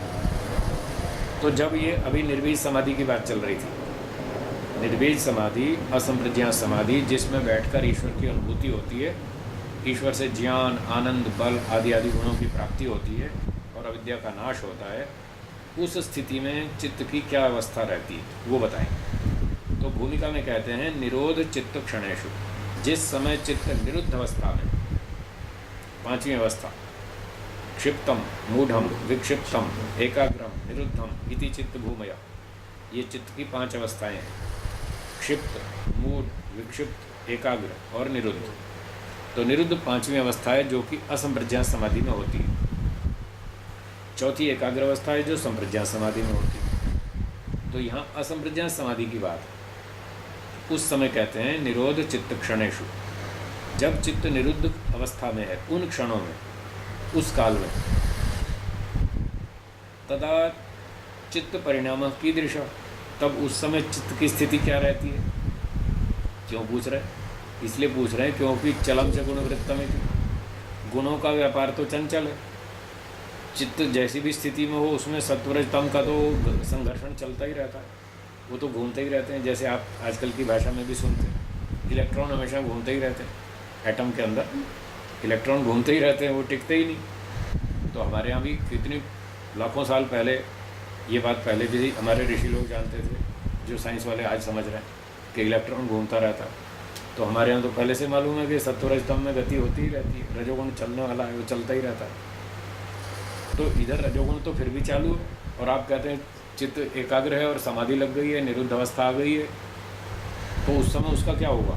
वो जो चलम च गुणवृत्तम था वो रहेगा या बंद हो जाएगा, क्या होगा? ये पूछना चाहते हैं। उसका उत्तर है अगले सूत्र में। सूत्र 9 बोलिए। व्युत्थान व्युत्थान निरोध निरोध संस्कारयोर संस्कारयोर अभिभव अभिभव प्रादुर्भावौ प्रादुर्भावौ निरोध क्षण निरोध क्षण चित्तान्वयो चित्तान्वयो निरोध परिणामः। निरोध परिणामः। सूत्रार्थ बाद में करेंगे, पहले भाष्य पढ़ेंगे। भाष्य पढ़िए। व्युत्थान व्युत्थान संस्काराः संस्कारा चित्तधर्माः चित्तधर्मा न ते न ते प्रत्ययात्मका प्रत्ययात्मका इति इति प्रत्यय निरोधे प्रत्यय निरोधे न निरुद्धा। न निरुद्धा। अब इस भाष्य में ध्यान दीजिएगा, थोड़ा सावधानी से अर्थ करना है। यहाँ शब्द है व्युत्थान संस्कारा, व्युत्थान संस्कार, चित्त धर्मा, ये चित्त के धर्म है। धर्म का मतलब यहाँ पर है विशेषता। किसी वस्तु की जो विशेषता है उसको धर्म नाम से कहा जाता है। अलग अलग शब्दों के अलग अलग अर्थ होते हैं, एक ही शब्द के अलग अलग प्रसंग में अलग अलग अर्थ होते हैं। तो धर्म शब्द तो हम मोटी भाषा में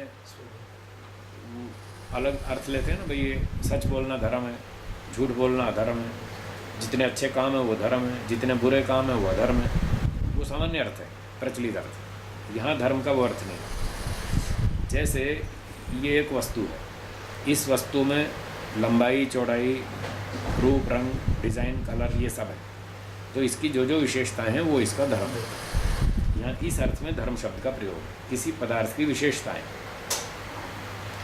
और जो पदार्थ है उसका नाम है धर्मी। ठीक है, वस्तु या पदार्थ धर्मी और उसकी विशेषताएं धर्म। ऐसा दिमाग बना के अब समझिए इस चीज़ को। तो कहते हैं वित्थान संस्काराश्च चित्त धर्मा, जो वित्थान संस्कार हैं वो चित्त के धर्म है, चित्त उनका धर्मी है, उसमें वो संस्कार होते हैं। तो यहाँ स्पष्ट कर रहे हैं ते प्रत्ययात्मका न, वो ज्ञान रूपी संस्कार नहीं है। ये ध्यान रखना है। अब तक हम संस्कार को ज्ञान के रूप में समझते रहे, खाने पीने की इच्छा है, घूमने फिरने की इच्छा है, सैर सपाटे की इच्छा है, इस तरह के जो संस्कार होते थे उन विचारात्मक ज्ञानात्मक स्थितियों को हम संस्कार नाम से कहते आए अब तक। वो भी ठीक है, वो अपने स्थान पर है। यहाँ पर जिसकी बात कर रहे हैं यहाँ उससे अलग चीज़ है। वो अलग चीज़ क्या है? वो जो गुणों का व्यापार चंचल है, रजोगुण घूमता ही रहता है, यहाँ इसकी बात है। इसको यहाँ संस्कार नाम से कहा है। तो न ते प्रत्ययात्मका, वो ज्ञान रूपी नहीं है संस्कार, पर हैं वो चित्त के धर्म, उनका नाम व्युत्थान संस्कार। अब व्युत्थान संस्कार दो तरह के हो गए, एक तो ये वाले चलम च गुणवृत्तम, और दूसरे व्युत्थान संस्कार खाओ पियो मौज करो, भोगों में रुचि लो। ये विचारात्मक हैं, ज्ञानात्मक है। और ये चलम च गुणवृत्तम ज्ञानात्मक नहीं, स्वाभाविक गुणों का परिवर्तन, गति आदि। तो इतनी पंक्ति में ये बात कही कि जो चित्त के धर्म व्युत्थान संस्कार हैं, जो गति हो रही है परमाणुओं में, वो ज्ञान रूपी नहीं है। न ते प्रत्ययात्मका इति, इसलिए प्रत्यय निरोधे न निरुद्धा। विचारों को वृत्तियों को रोकने पर भी ये रुकते नहीं। वो तो एटम तो घूमता ही रहेगा, वो तो चलता ही रहेगा, वो बंद नहीं होने वाला। परंतु इससे समाधि में कोई समस्या नहीं आएगी, बस ये ध्यान देना। वो पूछ रहा था ना जिज्ञासु कि हम चित्त का निरोध करेंगे, निरुद्ध अवस्था में जाएंगे, असंप्रज्ञात समाधि में जाएंगे, तो वो गुणों का परिवर्तन होता रहेगा या नहीं? उत्तर दिया होता रहेगा, वो रुकेगा नहीं। परंतु फिर भी समाधि में कोई समस्या नहीं आएगी, वो ठीक चलती रहेगी, ये भी चलता रहेगा, समाधि भी चलती रहेगी, दोनों चलते रहेंगे, ये बाधक नहीं बनेंगे।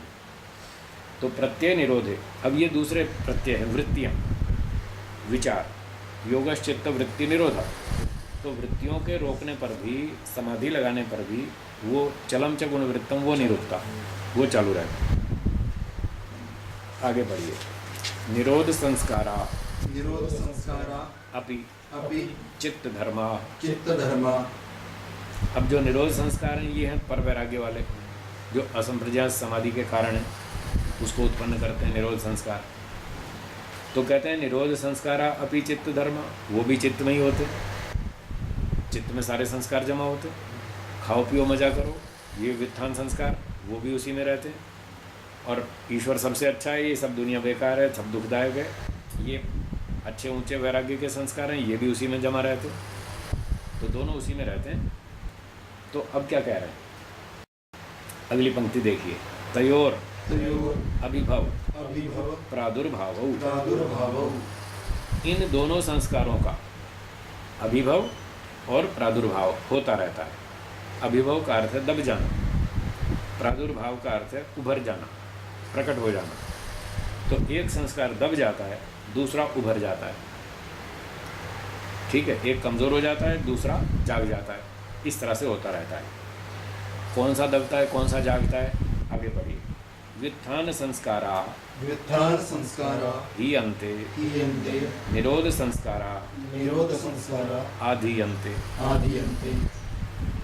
तो व्युत्थान संस्कार हीयन्ते दब जाते हैं, कमज़ोर पड़ जाते हैं, रुक जाते हैं, अपना प्रभाव नहीं करते।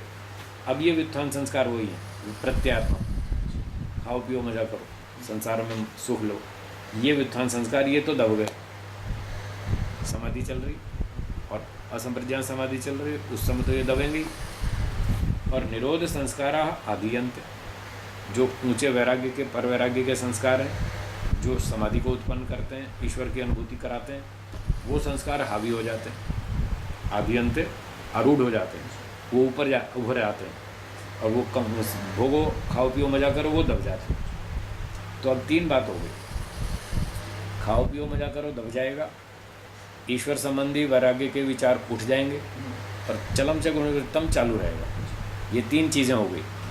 बस अब आगे देखिए, निरोध क्षणम निरोध क्षणम चित्तम चित्तम अन्वेति, अनवेति। चित्त निरोध क्षण से युक्त रहता है, मतलब उस काल में, उस क्षणों में चित्त में वो परिवर्तन तो चालू ही रहता है। तो अब ये तीनों बातें आ गई ना, व्युत्थान संस्कार ही अंत, एक भोग के संस्कार दब जाते हैं, और निरोध संस्कार आदि अंत, वैराग्य के संस्कार ऊंचे उठ जाते हैं, और निरोध क्षणम चित्तम अन्वेति, चित्त में वो परिवर्तन होता रहता है उस काल में। ये 3 बात हो गई। तद एकस्य तदेकस्य चित्तस्य चित्तस्य प्रतिक्षणम प्रतिक्षणम इदम इदं संस्कार संस्कार अन्यथात्वम अन्यथात्वं निरोध परिणाम। निरोध परिणाम। तो इस प्रकार से एक चित्त का प्रतिक्षण, हर क्षण में उस निरोध अवस्था में, असंप्रज्ञात समाधि में प्रतिक्षण, इदम संस्कार अन्यथात्वम, ये संस्कारों का परिवर्तन होते रहना, मतलब गुणों का व्यापार चलते रहना, वो गति आदि होते रहना, इसका नाम निरोध परिणाम है। तो कुल मिलाकर ये 3 बातें हुई, ये निरोध परिणाम हुआ। इससे समाधि में कोई बिगाड़ नहीं होता, समाधि ठीक ठाक चलती रहती। इसको आजकल के उदाहरण में कहें अगर, तो जैसे आप कंप्यूटर पे, मॉनिटर पे देखते हैं, स्क्रीन पे कुछ फाइलें खोलते हैं, कोई आपने कोई वीडियो स्टोर कर रखा है, वीडियो खोल लिया और वीडियो देख रहे हैं, तो जो सीन आ रहे हैं वो देखते जा रहे हैं, और उधर CPU में अंदर प्रोसेसर काम कर रहा है, वो दिखता नहीं, वो अपना काम करता रहता है, और आपकी स्क्रीन के जो आप दृश्य देख रहे हैं उसमें ये कोई बाधा नहीं डाल रहा। तो जैसे CPU में प्रोसेसर चलता रहता है, ऐसे ही चित्त जो है वो CPU है, उसके अंदर प्रोसेसर चलता रहता है, वो परमाणु घूमते रहते हैं, और समाधि बराबर लगी रहती है, सीन हम देखते रहते हैं, ईश्वर का सीन आ रहा है, उसकी अनुभूति कर रहे हैं, और वो चोर डाकू सारे भाग गए, भोग की प्रवृत्तियाँ सब दब गई हैं, और ईश्वर सामने दिख रहा है, और अंदर प्रोसेसर काम कर रहा है, वो उसमें बाधक नहीं बनता। इसका नाम निरोध परिणाम है। ये चित्त की निरुद्ध अवस्था है, असंप्रज्ञात समाधि है, ये उसकी स्थिति बतलाई। बस एक अंतिम तो वाक्य उसका है, नाम उन्होंने वही रखा है, जो स्वाभाविक गति उसका भी व्युत्थान ही रखा है। व्युत्थान। और जो खाने पीने भोग के संस्कार हैं वो भी व्युत्थान। इस तरह से व्युत्थान शब्द से 2 अर्थ हैं, तो वहाँ पंक्ति के ऊपर ध्यान दे करके देखना पड़ेगा कि यहाँ व्युत्थान शब्द का क्या अर्थ करें। और एकाग्र के लिए भी ये सब कह सकते हैं, जैसे ये भाष्य किया, जैसे एकाग्र अवस्था के लिए भी कर सकते हैं। हाँ, इसके तुलना में जो एकाग्र अवस्था संप्रज्ञात समाधि है, इसके कंपैरिजन में उसका नाम भी व्युत्थान है। इससे वो छोटी है, व्युत्थान माने हटी हुई छोटी अवस्था, तो चौथी अवस्था तो 5वीं की तुलना में छोटी ही है, इसलिए उसको भी यहाँ रोकना है, चारों को हटाना है, तब 5वीं आएगी। इस तरह से वो भी व्युत्थान है, उसका नाम है। धन्यवाद। आखिरी वाक्य है, तदा तदा संस्कार शेषम संस्कार शेषम चित्तम चित्तम इति इति निरोध समाधौ निरोध समाधौ व्याख्यातम। व्याख्यातम। तो तदा उस समय संस्कार शेषम चित्तम, चित्त संस्कार शेष होता है, उसमें संस्कार बचे हुए हैं। तो जैसे 18वें सूत्र में पहले पाद के बताया था, निरोध समाधौ, निरोध समाधि में, असंप्रज्ञात समाधि में बताया था विराम प्रत्ययो, विराम प्रत्ययाभ्यास पूर्व संस्कार शेषो अन्य, अन्य असंप्रज्ञात समाधि। जब अन्य असंप्रज्ञात समाधि होती है तब विराम, पूर्व समाधियों का तो विराम हो जाता है, उसमें जो अनुभूतियाँ हो रही थी वो बंद कर देते हैं, संस्कार शेष, और वो संस्कार अभी एकदम तो मरे नहीं। अविद्या के, राग द्वेष के, काम क्रोध के, लोभ के, वो सारे संस्कार अभी मरे तो है नहीं, वो दबे हुए हैं। बस जो वो बातें वहाँ कही थी वही यहाँ पर दोहरा रहे हैं। ये भोग के संस्कार यहाँ दब जाते हैं, व्युत्थान संस्कार ही अंत, ये बात। और निरोध संस्कार आदि अंत। निरोध के संस्कार ऊपर हावी हो जाते हैं, जाग जाते हैं, उसी के कारण ईश्वर की अनुभूति आरंभ होती है। तो यही बात वहाँ 18वें सूत्र में भी कही थी, वही बात यहाँ पर कही। इस तरह से दोनों का समन्वय हो गया। तो कुल मिलाकर ये निरोध परिणाम हुआ। अब सूत्रकार सुनिए और देखिए सूत्र को। व्युत्थान निरोध संस्कारयोः अभिभव प्रादुर्भावो। अब अभिभव शब्द को तो व्युत्थान के साथ जोड़ेंगे। व्युत्थान संस्कार का अभिभव हो जाएगा, मतलब खाओ पियो मौज करो, ये संस्कार तो दब जाएंगे।